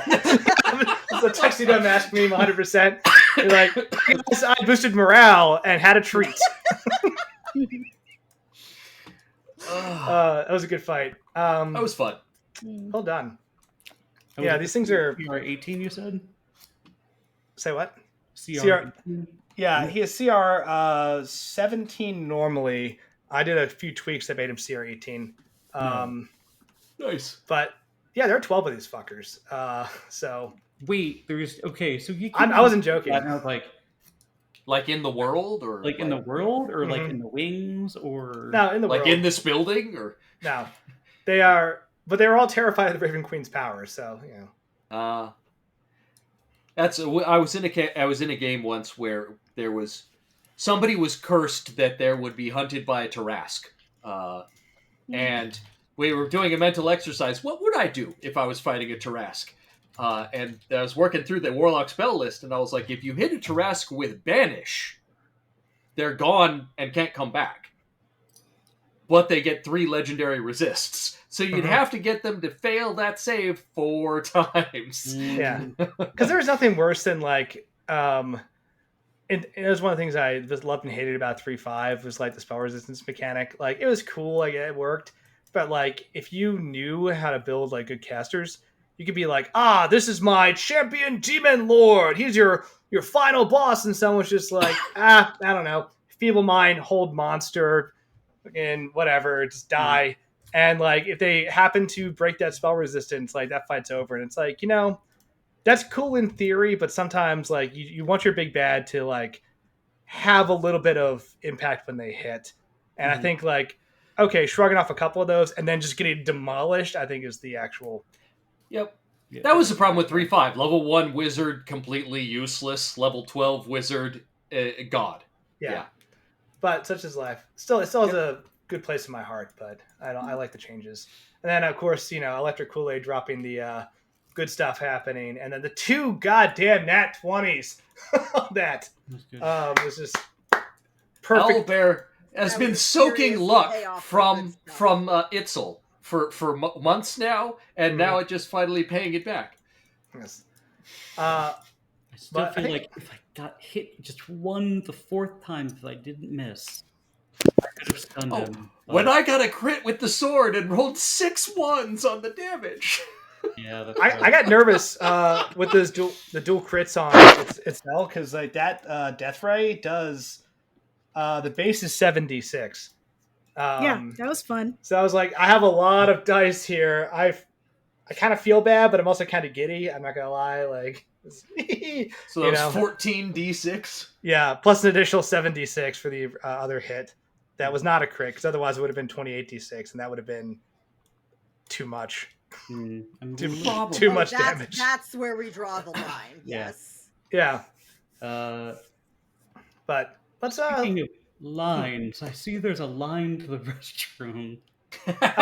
Yeah, no, we'll take starting. This is a good place to do that, because the fight's complete. We'll take 10 minutes. Also, all of you are level 15 now. Yay! So, Opa! But let's take 5, and then we'll come back to the shenanigans. So don't go anywhere. We'll be right back. Great. Thanks. It comes down to like you said, do you have multiple opponents, one opponent? Because if you have one and you can just drop them, hell yeah. If you're dealing with if you're dealing with like 4 or 5 things in there, like slow is great. Mm-hmm. Because then you can like, okay, hey, let's kill this guy. Yeah. And then everyone else can kind of, Yeah, long-term game versus short-term game. That's what I was wondering about getting Itzel back on her feet. I was like, Itzel could be really handy, but sacrificing my turn so that Itzel could get a turn, then we've got a balance if it's just the one. And that could have. I was like, I could run over here, but I could also spend 4 attacks over here. Yeah. And I was just like, I don't know what. I think I can take him out. No, that was the one good thing is that if everybody had gone down, I do have an aura where it's anyone who starts their turn in my aura down comes back with 1 hit point. Mm-hmm. So you cannot be down within my aura without taking me out. That's good stuff. That is good. But no, it is nice. At level 15, I have a cool new thing that I'm going to try called Glorious Defense as a Paladin of Glory. If me or any ally within 10 feet gets hit by an attack, I can use a reaction to give them a bonus to AC equal to my Charisma mod. Hell yeah. If that then makes the attack miss, you get a free attack back. That's a good ability. Whoa. I like it. Sounds fun. Very nice. And it's very on theme, I think. Yeah, Paladin of Glory, right? Paladin of Glory. Glorious Defense is what it's called. Glory is one of the honestly best paladin archetypes. I would argue the most powerful is Peace, but you got to play it in a wild way. Explain. So offensively, the most powerful is Paladin of Glory. I think seconded or like tied equally with like Paladin of Conquest. Like they're both just high tier murder machines. Mm-hmm. Paladin of Peace is the most epic shield you could ever, Peace Cleric, you could ever put into your party. The damage output's going to be minimal to none, but the amount of buffs and healing they can run simultaneously is stupid. Yeah, cannot be killed. Yeah, like if you think about when you were in that big fight in Waterdeep with the Pontifex, she was a Peace Cleric. And like every turn, she was just AoE healing and buffing people as much as possible. Not a single point of damage dealt, but like just was able to keep a mass room of people alive in a horrific fight. But yeah, that was a good fight all over though. Yeah, I was pretty impressed. So, good fight. I didn't get something as cool as that that ability, but I can run across vertical surfaces and liquids without. You got the Crouching Tiger, Hidden Dragon ability now. Yeah, so it's like very Prince of Persia. Mm-hmm. But I think like if I'm going to be the movement person, I'll be the movement person. Yeah, they did. You can fly now as well. get all sorts of cool, silly shenanigans you could do. So you could jump from one wall to the other. You can be Crouching Tiger, Hidden Dragon. Basically, yeah. And I do have slow fall. I forget how far I can fall. Pretty far, I think. At a certain point, like gravity means nothing to high level monks. 5 times your monk level, so that's 5 times 9, 45. 45. Just ignore 45 feet of damage. So not bad for reducing falling damage. Yeah, that's good. And nobody died. And nobody died. Well, not for you Leo's. guys No one died for long. Yeah. No one important died. No one was paralyzed and on fire for too long. I really desperately wanted to get to that corner, get that wall of fire going, or get you all to close in. Because you can also circle a wall of fire. And I was like, oh yeah, they'll surround him, and he'll paralyze everyone, and he'll light them all on fire, and then chain lightning them while they're paralyzed, so they're failing and burning and die. I was like, yes! And then Bella's just like, nah, fuck that. There was another corner on the other side. Baby in a corner. It was, but I was looking at that, but I was going to ask. I see these stairs to the upper level. I wanted to know how high that was because Gruff was absolutely going to leap onto him from above. I think it's like a 20 feet difference, 10 feet difference. So enough to do some serious momentum harm. Because I think having a goat jump on you from any height is going to hurt. With a paladin on the back. Yeah. Who, it still cracks me up that I used the player's handbook character generator. You roll to see how much your character weighs, and it came back with Balin weighing 1,200 pounds, which I don't think is accurate. I mean, maybe in the full plate. I do not know how they work this out. How many is a ton? Is that 1,000? 2,000. Right. 2,000. That's over half a ton. Yeah. I don't know how. And he's like 4'8" or something. I don't know. So you wrote that down on your character sheet? I did not. I wrote on here. Canon? No, I was like his height and his weight and his. No, that's not right. I'm not. No. I was gonna say because I think that's like Juggernaut and the Blob kind of like level of like you can try, you cannot move me. I guarantee you. Mm-hmm. Strength check? No, don't even try it. Especially that'd be like incredibly helpful until the moment like Valen actually goes down. And you're all like, "Oh no!" You're trying to just drag this car with you, and you're like, "He's so damn heavy. Take the armor off." It wasn't the armor. It's just him. It's not the armor. Like, oh god, that'd be funny. All right, so you finish this battle. The room is still smoky with the effect of the lingering AoEs that have just slowly been dispelled or dropped. The Raven Queen kind of, after that applaud, waves a hand, and you see like some of the damage start to just shadow and fill back in her great hall. Yeah, I'm sorry to interrupt. Just one quick moment to reiterate. Yeah, I went back to double check, make sure I'm not making things up. Dwarves have a starting weight of 130 times 2d6. That's a lot. So when I rolled 9, you're dense. Mm-hmm. Absolutely. Valid gravitational field would be somewhat messed up. It's like I don't know why someone thought this made sense, but okay. Go ahead. I'm sorry.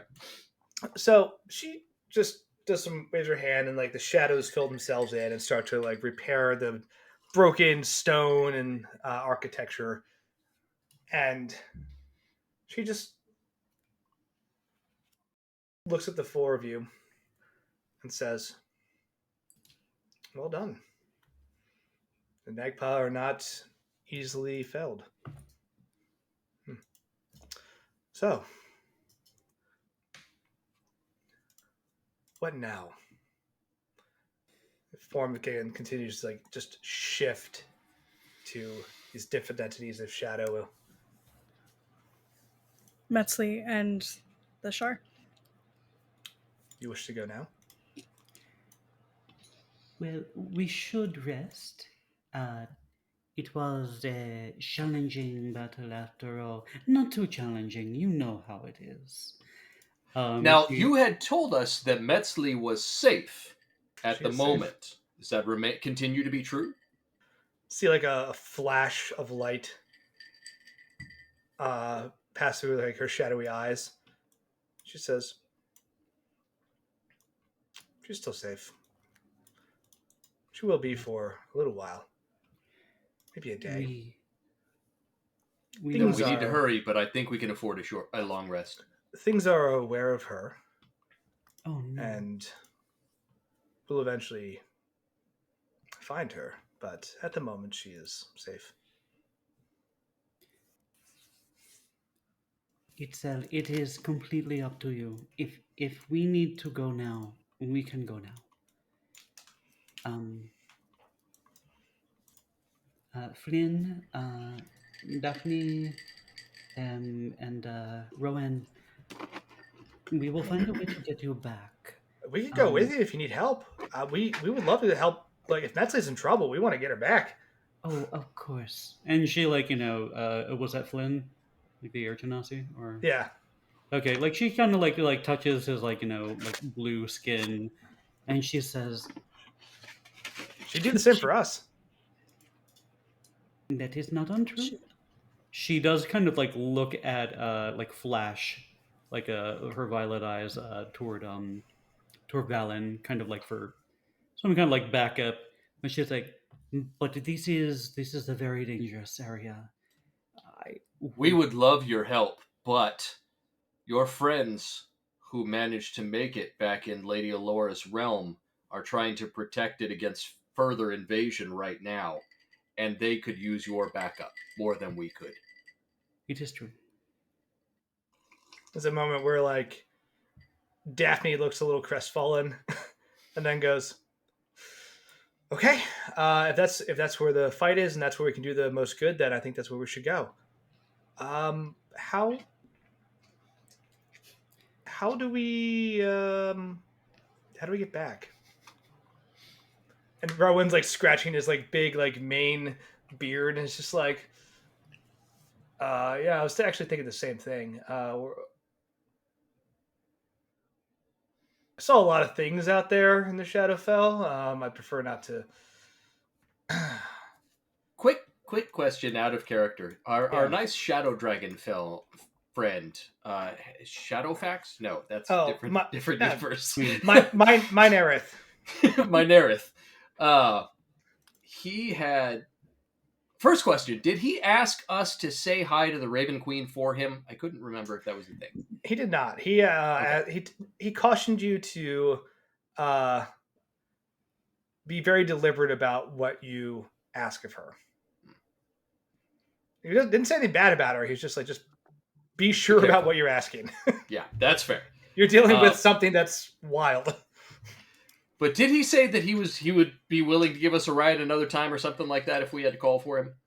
He didn't say that. I thought I remembered something along those lines. He did say that. I'm making this up. Okay. He did say, yeah. He didn't specifically say like, "Hey, I'll hang out and like shuttle your friends back," but he did say that he'd be happy to entertain you all in the future, and if you did come by again, bring fruit.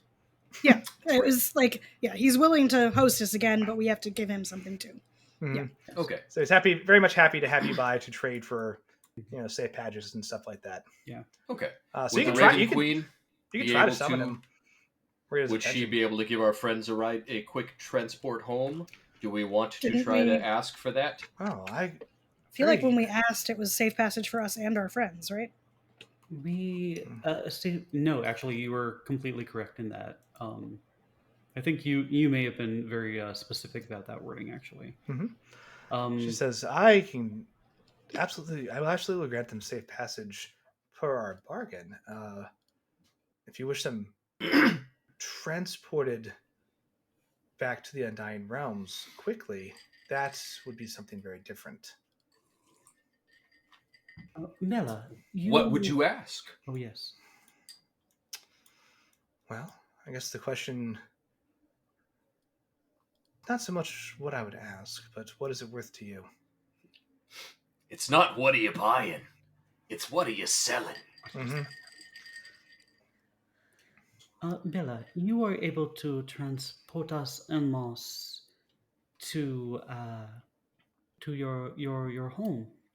Mm-hmm. Well, Which side of the city? I mean, technically, that's Gray who, and I would need him to help with that. I can't do it without him. And Gray's been very quiet this whole time. Can And I? Yeah, have I heard him like at all while we've been in the Oh, somebody pointed out last session. I don't remember who it was, but you were right. Gray I think it was has been quiet around in the presence Dusty of the and Sunshine. divine. He can't. He was quiet in the Temple of Tempest. He's been quiet here. That's He's interesting. quiet whenever we're in the presence of the divine. Yeah. I was convinced that it was different planes of existence that prevented him. Or perhaps because he is unholy. Because he was able to communicate with me when we entered Shadowfell, and we were just in the tunnels and everything. Yep. It was only when we got to the Raven Queen that he couldn't. The domain of another patron. Interesting. Just a quick to refresh my memory. Who did Chantel make an evil bargain with? She made an evil bargain with another demon lord. Lucius. But I was going to say, it's not the one who's in a compact with...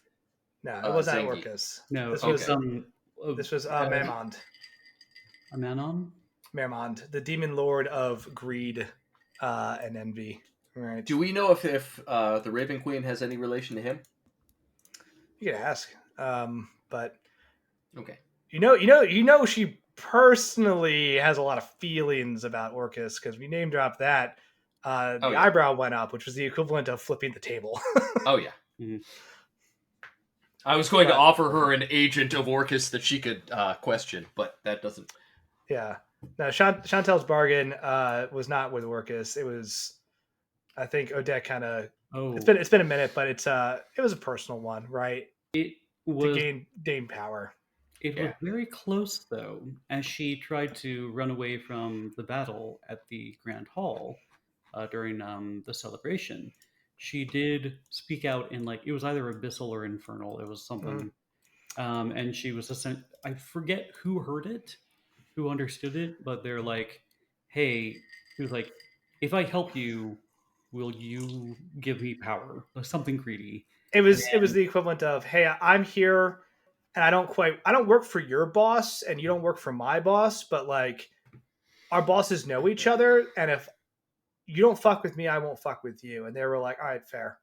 Yeah, and that was kind of the bargain that she made. So it wasn't like a pact for power, more as like a, hey, you're here for bad shit and so am I. Let's just make a truce. And fight together. Yeah. But there was no power exchange in that. I know it's been a minute, so it's kind of refreshing. I mean, we could absolutely throw Chantel under a bus. Yeah. Or a free teleport. Yeah. I mean, she's sitting back in Waterdeep jail right now. Yeah. I don't know. I think absolutely Bella's restrained. Gonna actually try to actively reach out to see if she can find Gray. Like, go ahead and roll a concentration check, please.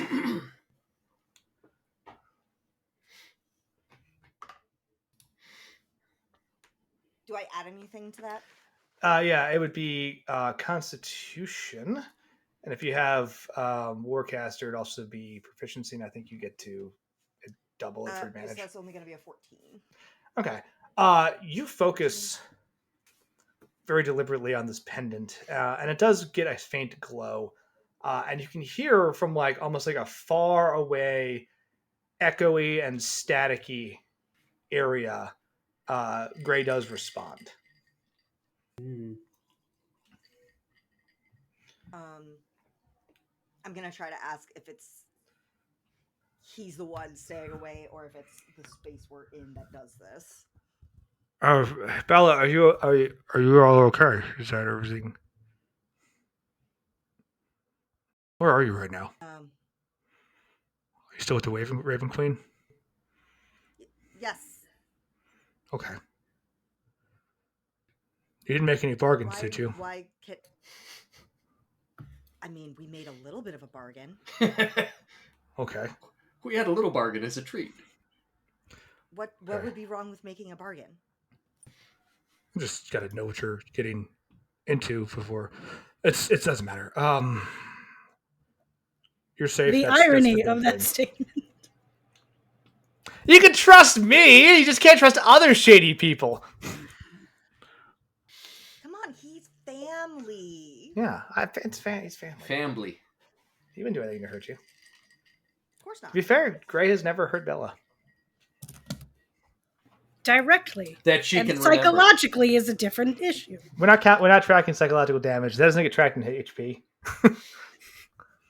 I have Sanity boxes damage. on my character sheet. I have boxes. I've been filling them in, sir. Got receipts. Would you? We got our friends, but we need to figure out a way to get them home safely. Would you be able to do a teleport spell here? You have to be outside of the castle or the palace, but yes.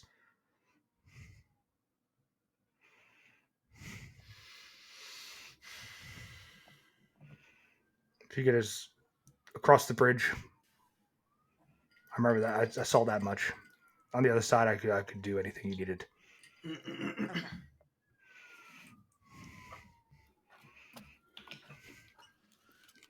And why are you like not here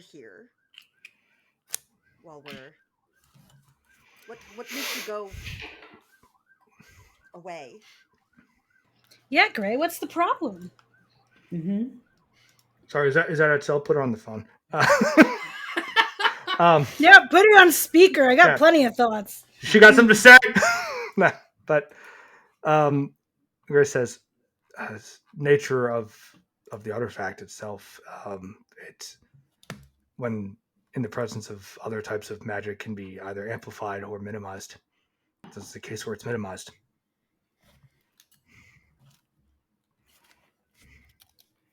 Could that mean if we were in the presence of really strong magic, it could snuff you out entirely? No. There's fail-safes for that, but it can make the connection difficult. Insight check that, maybe? Deception. Yeah, sure, why not? Okay.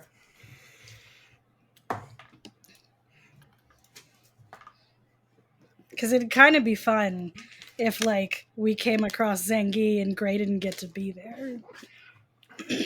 Hilarious. 18. We get to the throwdown in Zengi, and you just hear Gray scream, "No!" Yeah. Oh no! No, it seems legit. Like Bella knows enough about the arcane to know that there are different types of school of magics that will absolutely like push and pull on one another. And so if you're in areas where one is like heavily present, it can minimize or diminish the returns of other types of magic. So it just depends on what's around and what's being utilized. So yeah. Does this mean that when we to Zangi's you may not be able to help or talk? That won't be a problem at all. You sure? There's a bit of a sigh, and he says,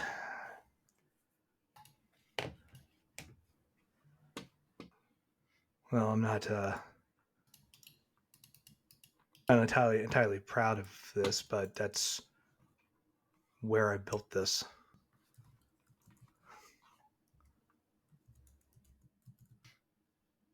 In Shar? No, in In Shar? With- Technically Valen's not part of this conversation. with Zangi's research, right? It was built in specific conditions. If anything, it'll be fine.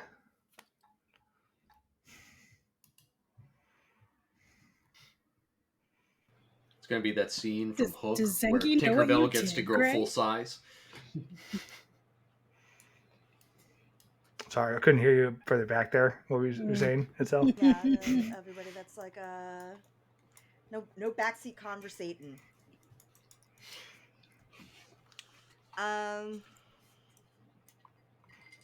Okay. I mean, this is side conversation that like Bella's doing. I think this is like one of the first times she's actually done it where she's like not just talking in her normal voice and is sort of like if she is speaking out loud while she's doing this, she's like whispering to herself.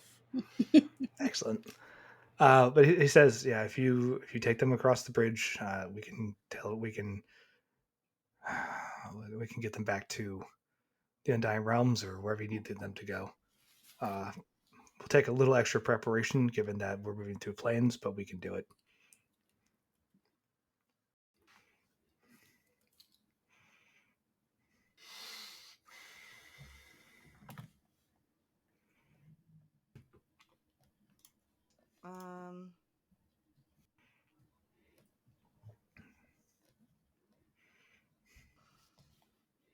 I mean, if anybody else wants to talk to, I'm thinking some stuff over. Here, I'll go over the specifics with you, so you know what we're gonna need. And he starts like listing off some stuff to basically modify the teleportation spell that you have to get them back to the Undying Realms. Okay. When you run the math, you'll realize that like you won't be able to teleport back to Waterdeep.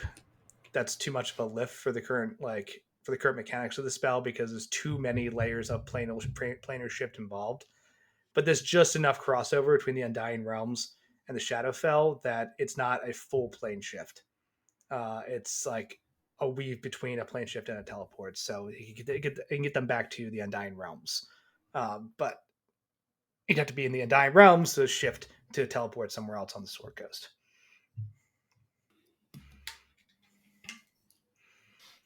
That makes sense. Mm-hmm. And But Lady we were going to Aurora- have the Raven Queen specifically take us to Shar, right? Mm-hmm. Which, if you go to Shar, there is no guarantee that any of this will work right at all.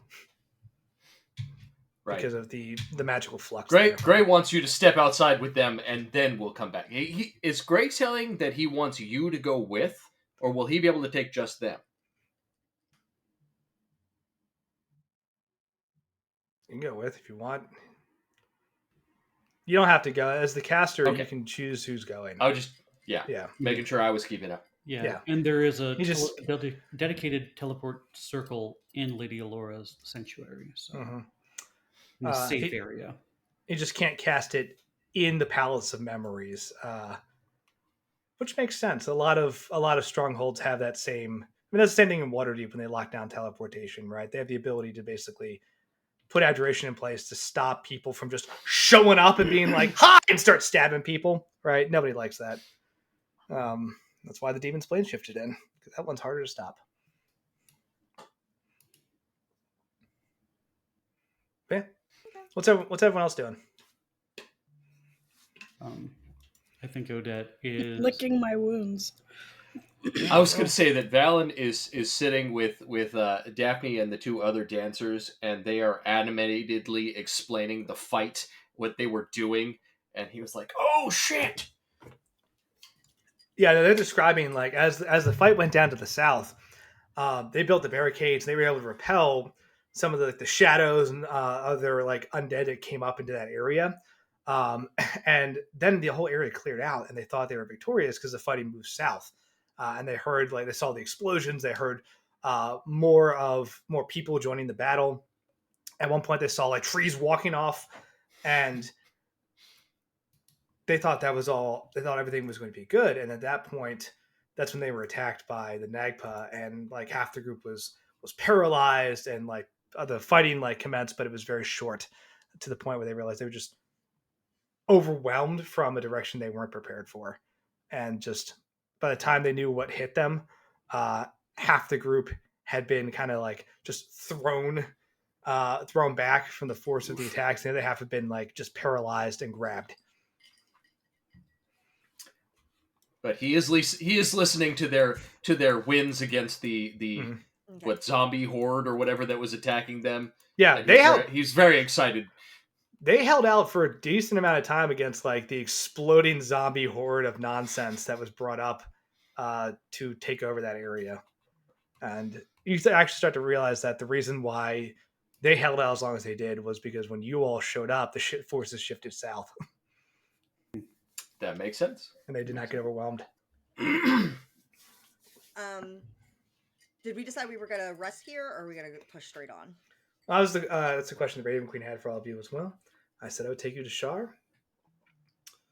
Now, I did not say when.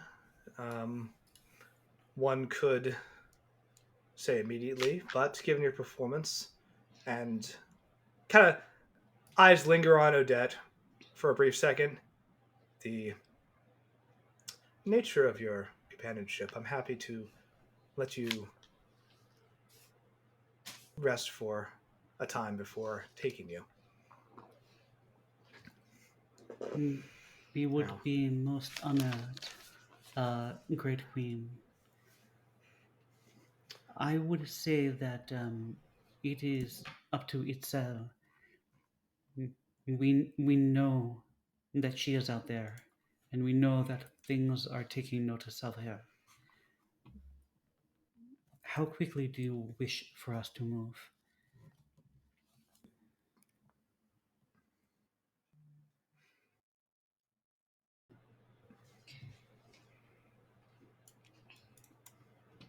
It's not. She can handle herself. The what's been following her, I imagine, hasn't. Has still been.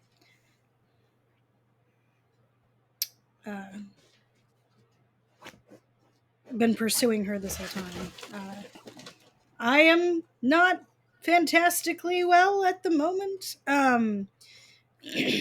We need a break to recover from that fight that just went down, and if she says that Metzley is probably okay for the next day, then I think we have 8 hours that we could recover.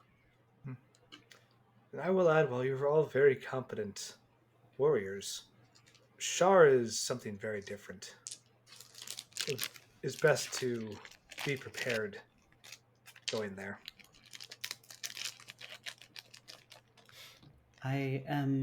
We are all very thankful that you show the concern that you do. Thank you.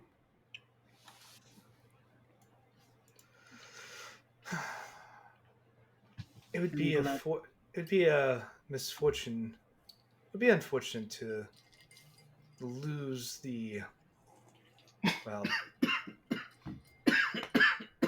the knowledge and stories you all possess. It would be. We have done this battle before, all 4 of us. Some other time, we have won, we have lost one. Third time's a charm. But we have you at our back, of course, milady. And I have a feeling that we do have a shot at this. So, we rest. We make sure that these fine and brave dancers are taken back to Lady Alora's realm. And then I suppose we set off, get Metzley, and go to the desolation. Very cool. I did want to clarify something for Itzel. I know, like, you asked for the Raven Queen's help in the future. The way I'm going to do that is I'm going to give you a hold, basically. That is once per adventure. You can like cash that to be like, hey, this is the time when I want this to occur. So if you're like, oh my god, we're getting overwhelmed in Shar, like, you can do it then. If you want to do it for the finale, like, it's a one-time token. She shows up, she will help to the best of her abilities, which are pretty considerable here. Per session, or you said adventure? Oh no, per adventure. Per adventure. What counts as an adventure? Yeah. Once a day. Once per campaign. Once per campaign. Got it. Yeah, that's very much the, like, you ask her to help, she will help you. That's how that triggers. That way you get it when you need it as part of that bargain. So I think you are given a cool item or token that reflects that. Cool. But cannot be stolen from you. Cool. What are the necklace and staff that we got? Oh, So if you're taking a long rest, I do. okay. Let me pull up my notes real quick.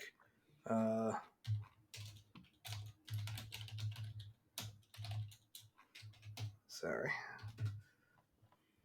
The necklace is actually a very cool item. That one's really simple. That one, excuse me. That one, once per long rest, allows you to pass a failed save. Oh. When you use it, you have to roll a d4. On a 1 through 3, nothing happens. On a 4, the necklace disintegrates. Oh.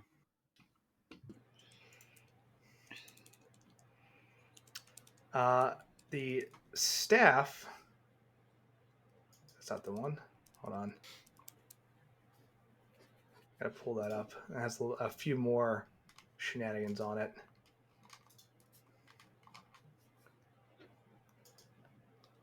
Where did you go? Come find me.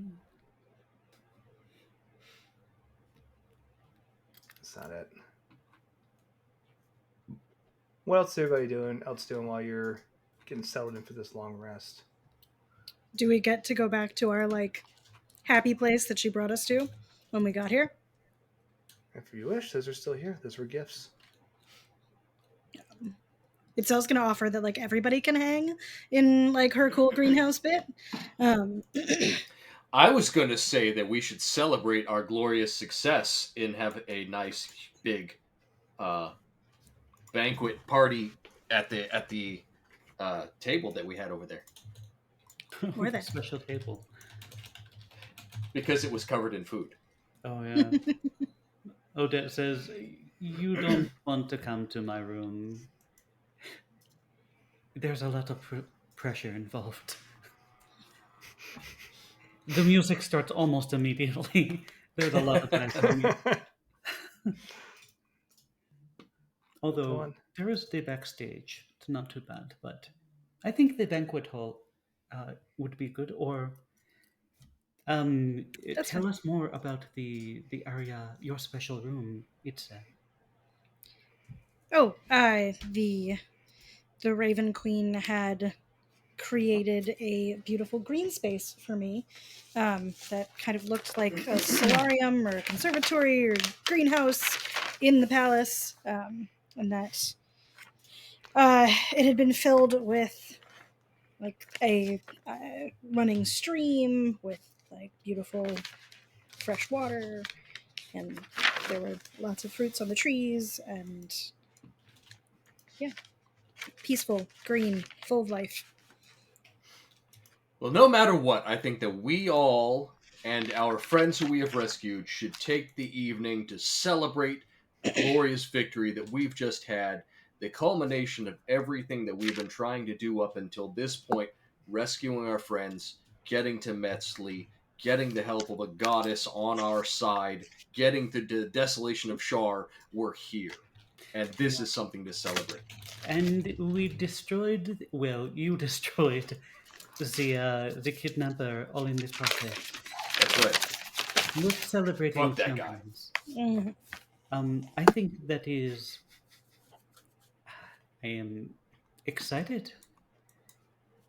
I do worry though. I know we are safe here. She looks at the Raven Queen. She's like, the last party we went to did not go so well. But this would be exciting. I haven't been this excited in a long time.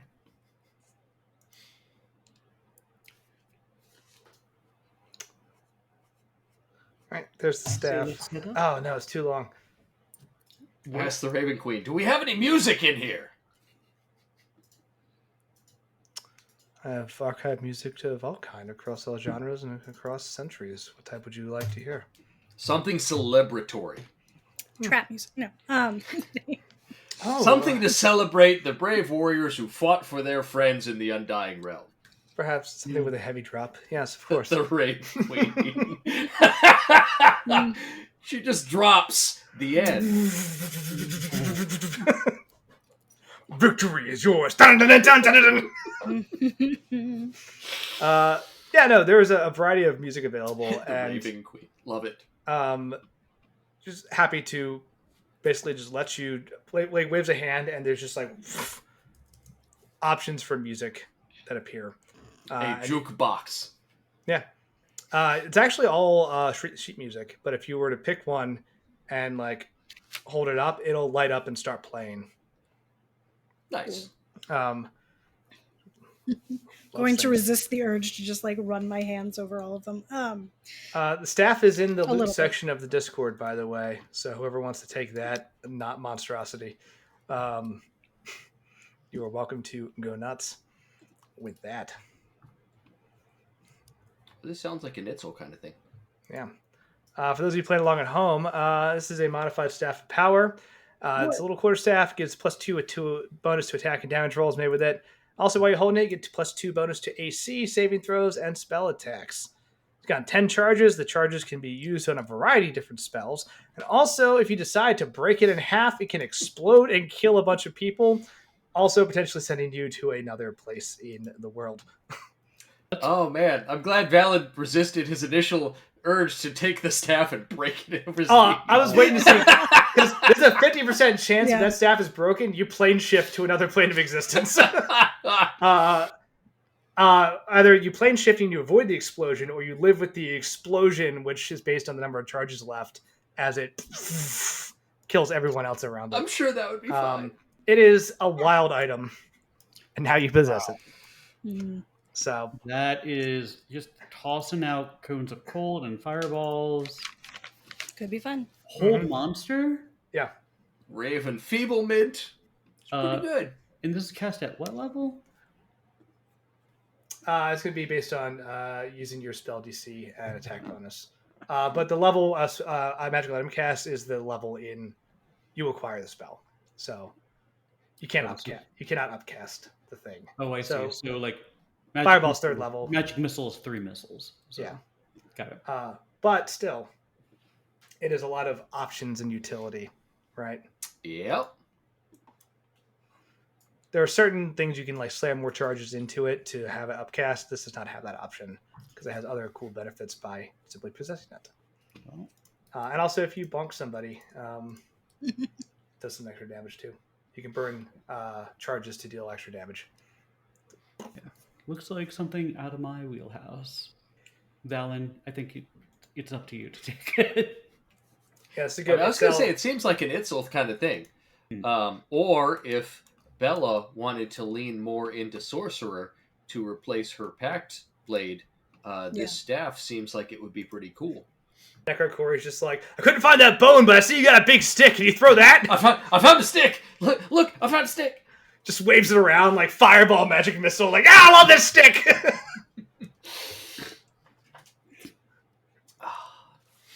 All right, so we're gonna have ourselves a nice little banquet to celebrate our glorious victory, our reunited with our friends, our new alliance for the big fight against Zengi, and our plans to come finally coming into fruition.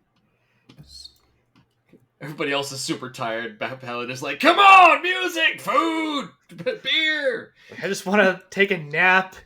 Did Valen in get the hit lazy at river? Valen got hit for 40 by that chain lightning, but that was it. Okay. A chain lightning's a mean spell. Yeah. Odette kind of like jumps to her feet and like grabs, I think, Rowan and starts like dancing with him, and she like subtly just kind of like nudges Daphne in Valen's direction. She takes a hint and grabs Valen, or Valen's probably up on the table already, and just like joins Valen on the table. There we go. The Raven Queen is just amused, right? Is like, it's hard to get a read on her, especially with the just constant shifting, but like just seems happy with all this. Like, you know, Seems like it's the most lively the palace has been in a while. I was going to say, she probably doesn't get a lot of liveliness in her realm, so it's probably a nice change. Yeah. Yeah. And it'll be a fun memory. Yeah, if we put the That's banquet... the one, honestly. There we go. If we put the banquet in, like, the place that she sort of, took Itzel in her psyche, she's going to basically, like, she'll wild shape into, like, one of the, like, big Amazonian river otters, like the big, like, 6-foot ones, and take people down the stream, like, almost like a surfboard. Itzel leaves. 5 minutes later, just comes back around the circle. Yep. It's like a lazy river that's not that lazy. Oh, not that lazy. Love it. Okay. Everyone manages to rest, recover, and celebrate. And more importantly, you make very happy memories, right? Which would not We will escape. mysteriously not possess after we leave. No. You'll remember all this. You just won't remember her name. Yeah.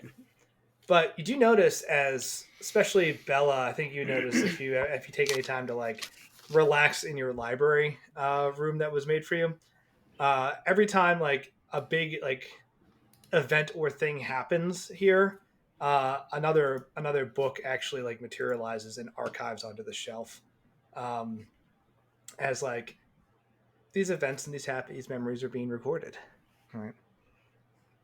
Because that's cool.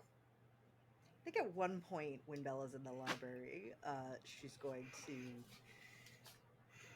see if she can't talk to the Raven Queen. Absolutely. I think you're sitting there, you see one of the books like materialize and go onto the shelf. The party's been going on for a little bit, and you just feel like a bit of a whoosh of shadow behind you. And Was that a sauce? whoosh of shadow sauce, yeah. Yeah, thank you. Okay. I heard it too when I said it. I was like, I wonder. And you just hear the Raven Queen's soft voice just say, "You're not joining your friends for the party, Bella?" I just needed to think about something. Of course. But I understand wanting to have a little silence to ponder your thoughts, and kind of gestures towards the palace. But now that you're here, maybe this is something you can help me. I mean, with this number of memories and knowledge, it seems like something that surely you'd be able to tell me.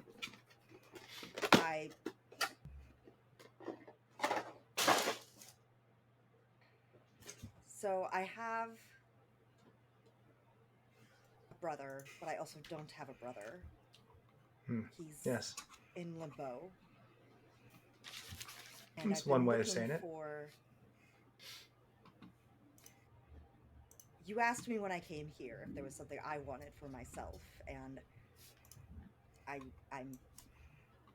was honest at the time that it's not for me, but if I'm also being honest, one of the things I would like, probably separate from my companions, is to figure out a way to help him, to make it so that he's not stuck in this limbo anymore. Do you know of anything that can help a soul that's captured in transit like that? No. Souls in transit are indeed one of my specialties.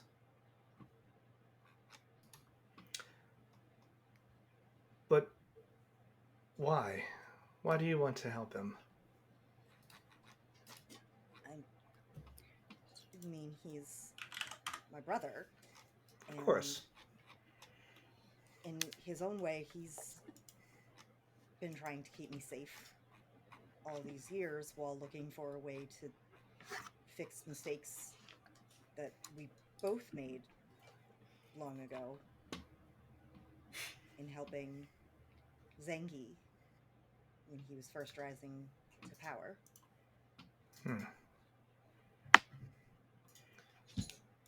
You want to give both him and yourself a chance to fix some of those mistakes.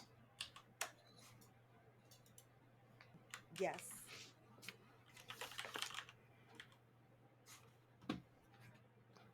And we can certainly, continue on the way we have been for now, but, there's just a lot of unknowns of, what happens if I finally die, or, we come to places like this and he can't really help or talk to me anymore, and there's just a lot of ways that the current setup just isn't really sustainable. I see. Well, I've been meaning to oil that. Sorry. Just us, one little Kenku servant is just like walking by with a beverage cart down the hallway. Get some WD-40 on that thing! Sorry, we have an image to keep up here.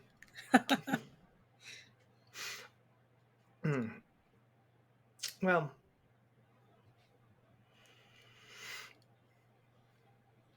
so I could help. It's certainly within my power. Question is, what is it worth to you?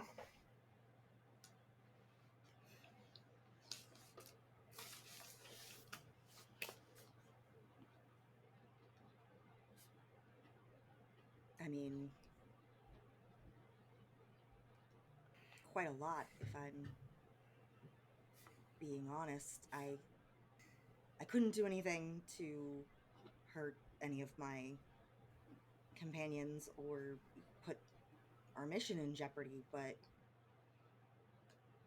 No, I would not ask such a thing.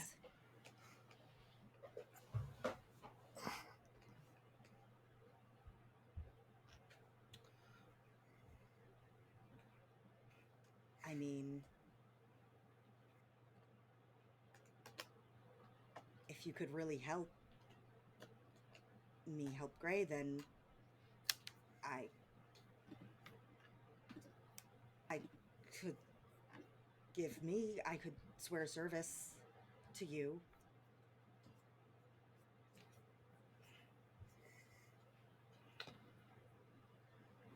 Interesting. You've seen what we're capable of, and having your interests represented out beyond your borders, surely that's worth something.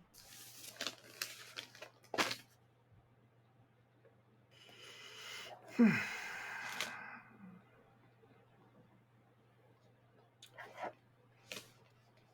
me ask this.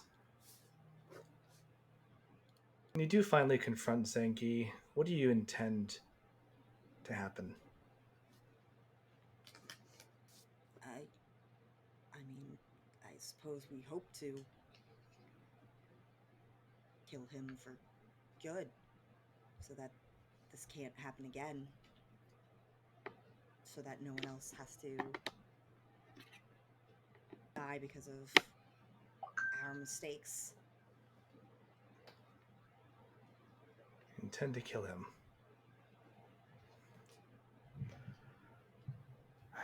Well,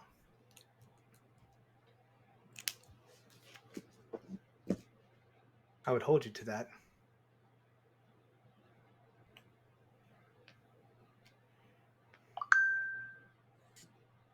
To kill him? Of course.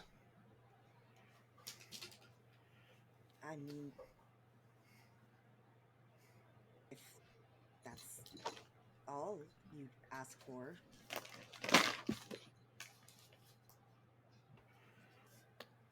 Me. Potentially other small things, but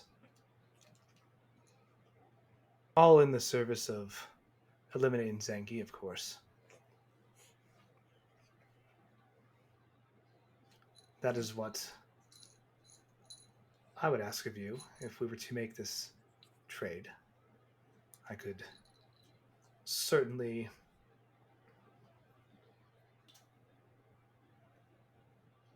certainly resolve your situation with your brother in exchange for,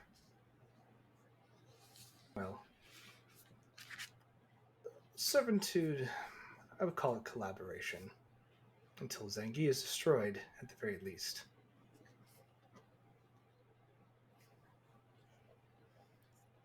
So long as it wouldn't require me to hurt any innocent people, then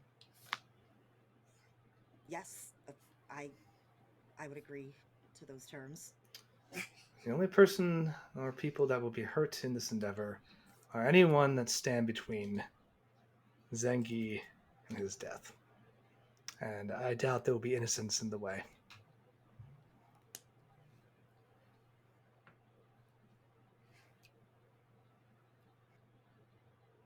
And you can definitely help my brother.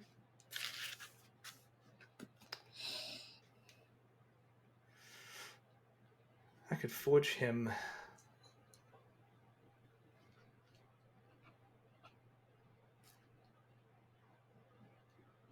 his own consciousness, his own body.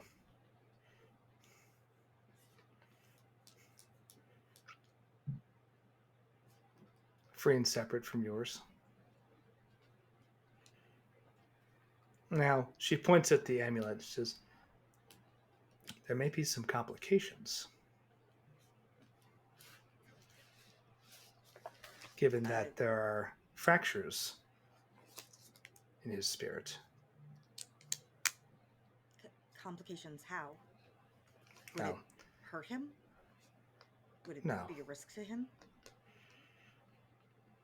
No, it won't hurt him, but he will feel at times a perhaps deep ennui as something is missing.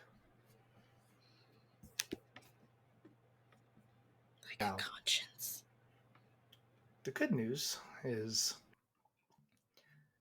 killing Zangi both fulfills your obligation to this deal and will help your brother as he can get what he's missing.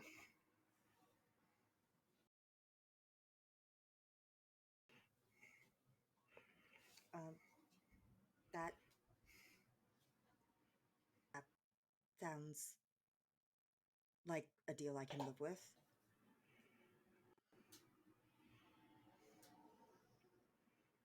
Very well. And she just stops shifting for a moment and just holds out her hand for a handshake.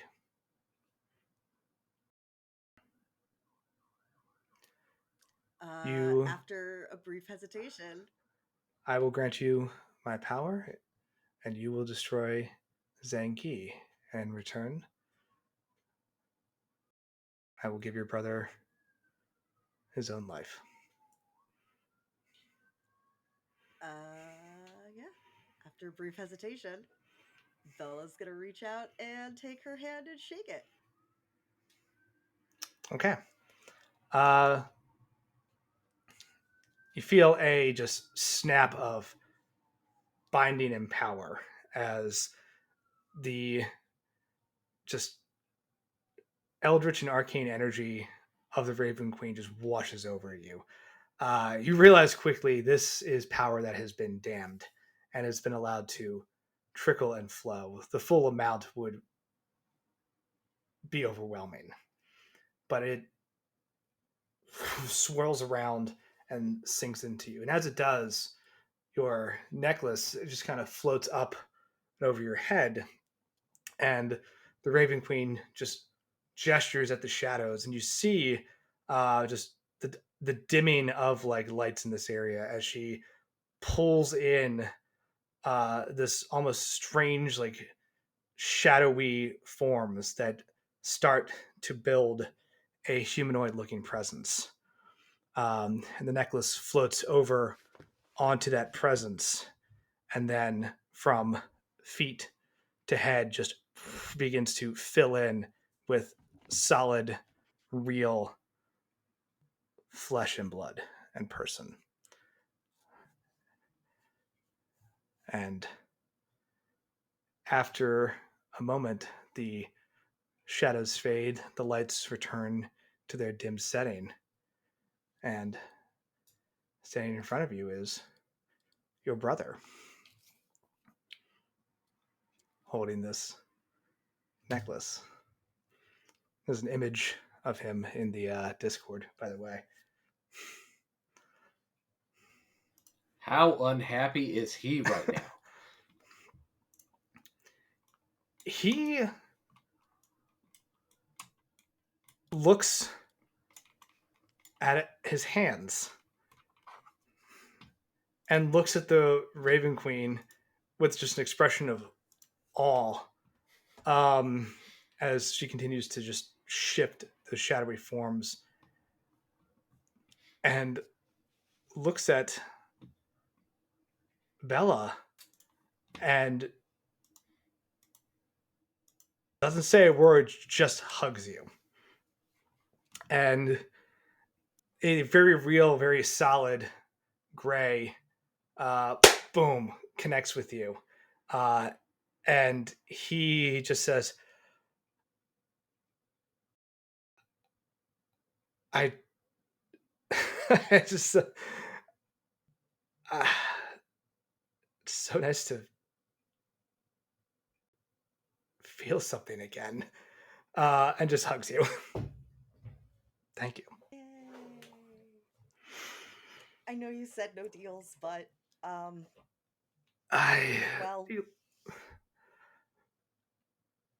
he kind of like wipes away a tear and like turns and like looks back at the Raven Queen and like just bows politely, and then looks back at Bella and just says,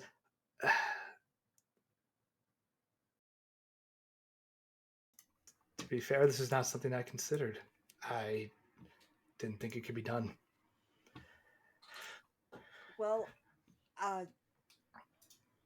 as much as I'd like to have a chance to catch up, I feel like we both kind of know everything that's been happening with each other, so maybe I should just take you back and you can meet everyone. Oh no. He smiles at that idea and he looks at the Raven Queen and he looks at Bella and just says, hopefully I'm not. And she says, you're a welcome guest to remain as long as Bella does. And he kind of nods and he goes, is there any food? I am famished. I haven't eaten in literally 1,000 years.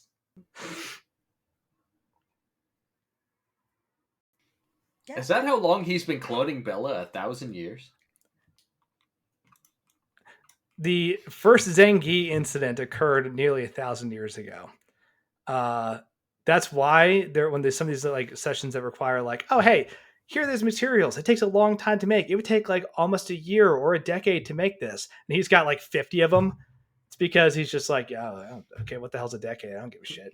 Literally nothing but time. Yeah, just stockpile. I mean, the second time all the incarnations came back, he's just like, fuck that, and just didn't fight them. They'll just die of old age. It's fine. I'm envisioning like the next thing that happens is like Bella walks him back to the like feast hall and it's just like walks in and just goes, everybody, I have someone I'd like you to meet. This is my brother Gray. Turn back and there's a person with like longer kind of dark hair that matches like the same color hair as Bella, dark beard, kind of got like a coat with like a glowing green pennant around his neck. And he just says, hi, I feel like I know so much about you all already. It's nice to meet you. And then just immediately like grabs a hunk of bread off the table and starts eating it. Oh, so good. Oh my god, flavor. Odette kind of like politely smiles and like kind of like nods at Bella and turns to her three like academy dancers and she says, Like, "Whatever oh you." hi, nice to meet you. She says, "Be polite, smile, do not speak to him, do not believe a word that he says, and do not make any deals with him. He is dangerous."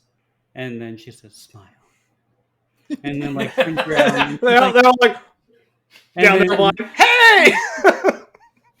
he's like, "Say you know how to speak without saying anything at all." And she like nods to them, and she comes They over. are in the theater. She says, "Gray, what a pleasure to see you in the flesh." Slight question mark. I will.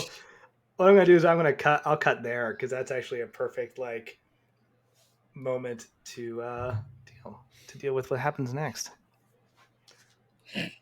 Great. Deal with what happens next. Yep. Yeah.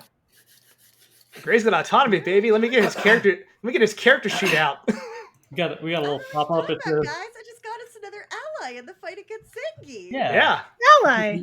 Yeah. So is he alive for the rest of a? Is he also a changeling, and this is absolutely another fake person or persona? These are great questions. Also, if he's alive, we like if we need to stab him, it will kill him, right? That's what I was like. I'm gonna wait to see if Itzel's gonna stab him. You know, I'm just gonna sit back for a minute. And... She's still in otter form right now because it's harder to tell what she's cursing when you're in that. Like, yeah. Yeah. I want to say Bella's gonna react badly if you try to kill Gray, but Bella's gonna She just made a deal to I'm get not- bits. badly. Oh, I'm not going to kill him yet. I'm going to kill him when he inevitably betrays us. this is also super important. So everyone kind of knows that as Bella walks For his back own in, hey Bella, we want to describe like whatever cool new aesthetics you have for making this deal. Yeah, what is your deal now? What's the are new you fit? a warlock of the Raven Queen, or are you? Yeah, Or nice. you New went warlock patron. instead of sorcerer. Hmm? You went warlock instead of sorcerer. I did. Ooh. Are you full warlock? I am. Oh. Nice. 15th level warlock. Oh, That's so terrifying. Oh, there's going to be a lot of little... There are so many little things you've added to Eldritch Blast.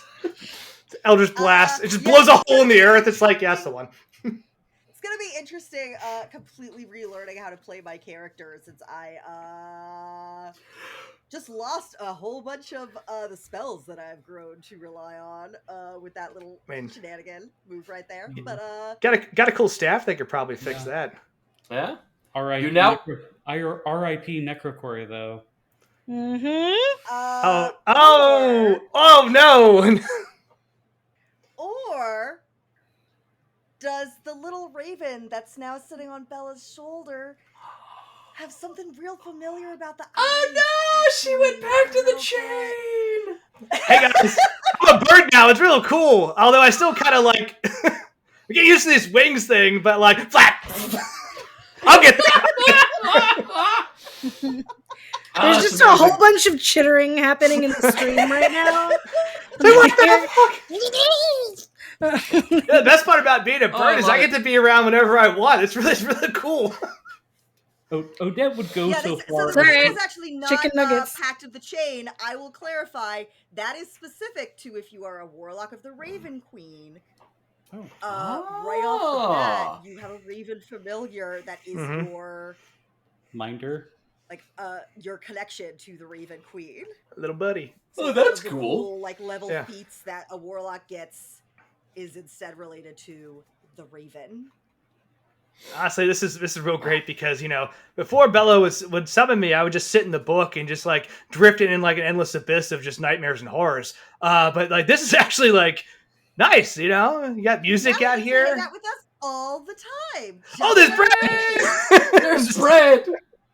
Odette would go so far as to remind everybody that the Necrocore that they met in the book is not the real Corey at all. It's simply a memory of him and how he might react. Yeah. This is To be fair, aren't all of us just our memories and how we react? Don't get the Raven. The Raven Queen nods aggressively. That statement, like, yeah, look at the shelves. That's all just people. I mean, they go on to their afterlives, but I keep the memories. That's cool. I guess I would go so far as to also be like, what does that make my relationship with a Raven Queen like? Complicated. Well, I guess. Do I get a Raven too? Only You if got a you cool- Free if you ravens. specifically went full Raven Queen. Like Raven Queen is a specific subclass of Warlock. It's a Raven Queen subclass. Now, I would argue in would- Odette's case, you get right? you get a Full sword, which is your cool gift. In the hex. I want to be 14 paladin, 1 warlock of the Raven Queen. Oh my god! Do it. Listen, you all walked in here. You all walked in here. Level, you gain the service of a spirit sent by the Raven Queen to watch over you. The spirit assumes the form and gains statistics of a raven, and it always obeys your commands, which you can give telepathically while it is within 100 feet of you. While the raven is perched on your shoulder, you gain dark vision with a range of 30 feet and a bonus to your passive wisdom perception score and to wisdom perception checks. The bonus equals your charisma modifier. While perched on your shoulder, the raven can't be targeted by any attack or other harmful effect. Only you can cast spells on it. It can't take damage, and it is incapacitated. You can see through the raven's eyes and hear what it hears while it is within 100 feet of you. In combat, you roll initiative for the raven and control how it acts. If it is slain by a creature, you gain advantage on all attack rolls against the killer for the next 24 hours. The raven doesn't sleep. While it is within 100 feet of you, it can awaken you from sleep as a bonus action. The raven vanishes when it dies. If you die, or if the two of you are separated by more than 5 miles. At the end of a short or long rest, you can call the raven back to you, no matter where it is or whether it died. And it reappears within 5 feet of you. Most of that is the same as a warlock familiar, except that the having advantage on anything that kills it is amazing. I love that. Yeah. I'm gonna live forever, guys. Necrocory doesn't sleep. Nope, I just wait. It never sleeps, and it's just here all the time. It watches over us as we sleep. It was kind of funny actually. Because I was eating bird bones earlier, and now I am a bird. Is that weird? Is that weird? Because that's what happens when you eat bird bones. Cool. Odette, you want to take a level of warlock? I thought about it actually, but no. Look, the fact that one person was like, "Hey, I wouldn't mind doing some warlock shenanigans with the Raven Queen," was already a hell yeah. That's whatever bargain happens, they walk away with a patron. That's a huge deal. 2 people, incredible. 3, epic. 4, oh my god! Look, if we just become an all Raven Queen hit squad. The Raven Winter Nights. It's got a good ring to it. Yeah. But, if you do want to take a level of Warlock, let me know. We got a couple hours left in this long rest. So, but... Well, see, I was honestly debating having a conversation with her. I was debating how Valen would feel. He has a lot of respect for her. We're in her realm. We're making these deals. But he has not seen her in action yet. And that would be what would actually make him make the choice. Oh, do you want to duel the Raven Queen and see if she beats you? You'll take not me. I want to see her fuck someone up. You can duel without killing each other. So, this is important to use all the stats that he has for her. I do have a stat block. It's stupid. It makes me happy, but this is a cool thing too. Go way back to your question of Bella's new fit. I think it's that her hair was always a deep brown, but now it's almost taking on an even darker hue, almost black. And specifically, the robes that she always wears now have dark black wings embroidered and as a motif throughout. Nice. Specifically, in particular, down the back of her robe. making like as if like large wings are embroidered on the back. Nice. Hell yeah. Very metal. I like that a lot. No, this is a good session overall. Yeah. But I'll say to Valen's point, this is important because we haven't discussed this yet. So, Warlock deals, because usually games don't get this far, right? Warlock deals are usually temporary, right? They're usually because the patron sent them to go do something, and then depending on like the patron, Celestial Fae, whatever, like that deal can be upheld and then eventually either renewed or broken, right? Some patrons are very nice about their warlocks because they actually treat them very well. Some patrons are a little more manipulative and crazy and keep them kind of in that deal eternally for shenanigans. You know that the Raven Queen respects Tempest, so if you were to make a warlock deal, that would be considered a like friendly alliance and not an impediment to your path. And more importantly, as long as you didn't abandon Tempest, like you'd have that support. Um, and when you talk to Bella more about the whole like, hey, this deal is to go murder the shit out of Zangief, like that means Hold on, let me pull up my to-do list. That's already on here. Yeah. Oh, number one, right? So that makes it a little more palatable. Aside from like, hey, just work for me forever, right? So things to consider. Anyway, I'm sure we'll have fun to raid. Who wants to talk about some cool stuff they're doing? I'll do it. Mine's blanking. Am I doing something cool? Every day. So. Never. The coolest guy I know. Never anything cool. Yeah, I got something. So let me see. Hi, I'm Joe Gates. I do improv and Shakespeare and all sorts of crazy things, Ren fairs, mostly improv these days, all around Philadelphia. If you're in Philly and you want to go see a show, sometimes I'm in them. For instance, next Friday, at Philly Comedy Sports. It's in Rittenhouse Square, if you know it. That'll be, let me see, Friday, February 2nd at 10 p.m. I will be doing the improv double feature. There are two improv groups. They both do something different. My group does something very, very spooky. It's lovely. And then my following Friday, I'm going to be doing something called Zip Zap Love. It's an improvised dating game, kind of like the dating game. There's a bachelor or bachelorette of some sort, and then kooky characters. I will be playing famous Icelandic vampire heavy metal king, Fenris Wolfhard Fenrisson. You know him, you love him. Yeah. He's awesome. You know him, you love him, you love to know him. You love to know him because you have to work hard, you play hard, and you wolf hard. So hopefully he'll get chosen as the Bachelor. Who knows? But there's only one way to find out, and that's by going to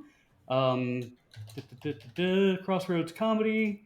That'll be at Plays and Players on Friday, February 9th at 7 p.m. But if that's a lot of information, you can just go to @Comedy Showgates, and that is on Instagram and Facebook, and I'll be posting about that.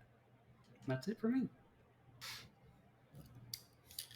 We're going to do a movie marathon. This is an in-person thing. If anybody came to our last movie marathon where we did the Lord of the Rings series, and at the time we also did all of the Hobbit meals cooked throughout the course of the day. Next Saturday, we're going to do a movie marathon of all of the Daniel Craig, James Bond movies, figure out what countries he's in, and make food from those countries.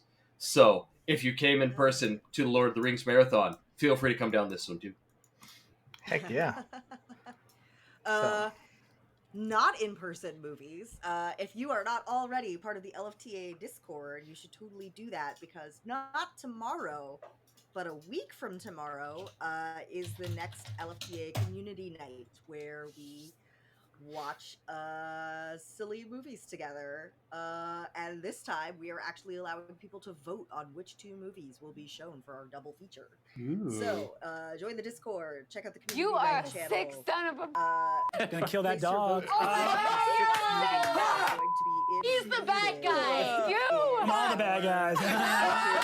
night on February 5th, which is a monthly thing. We do the first Monday of every month. So if for some reason you can't make it this Monday, that's cool. Join the Discord and you'll be ready for next month's community night. So Also, a lot of good pet photos in the Discord. so many good pet photos. Yep. And now knitting has become a huge thing on there. Yeah. It's true. Mm-hmm. Let's see what else we got. So this upcoming week, I'm pretty sure we have class reunion on Tuesday. We're doing Cryptic Community College on Wednesday with myself and Rouge.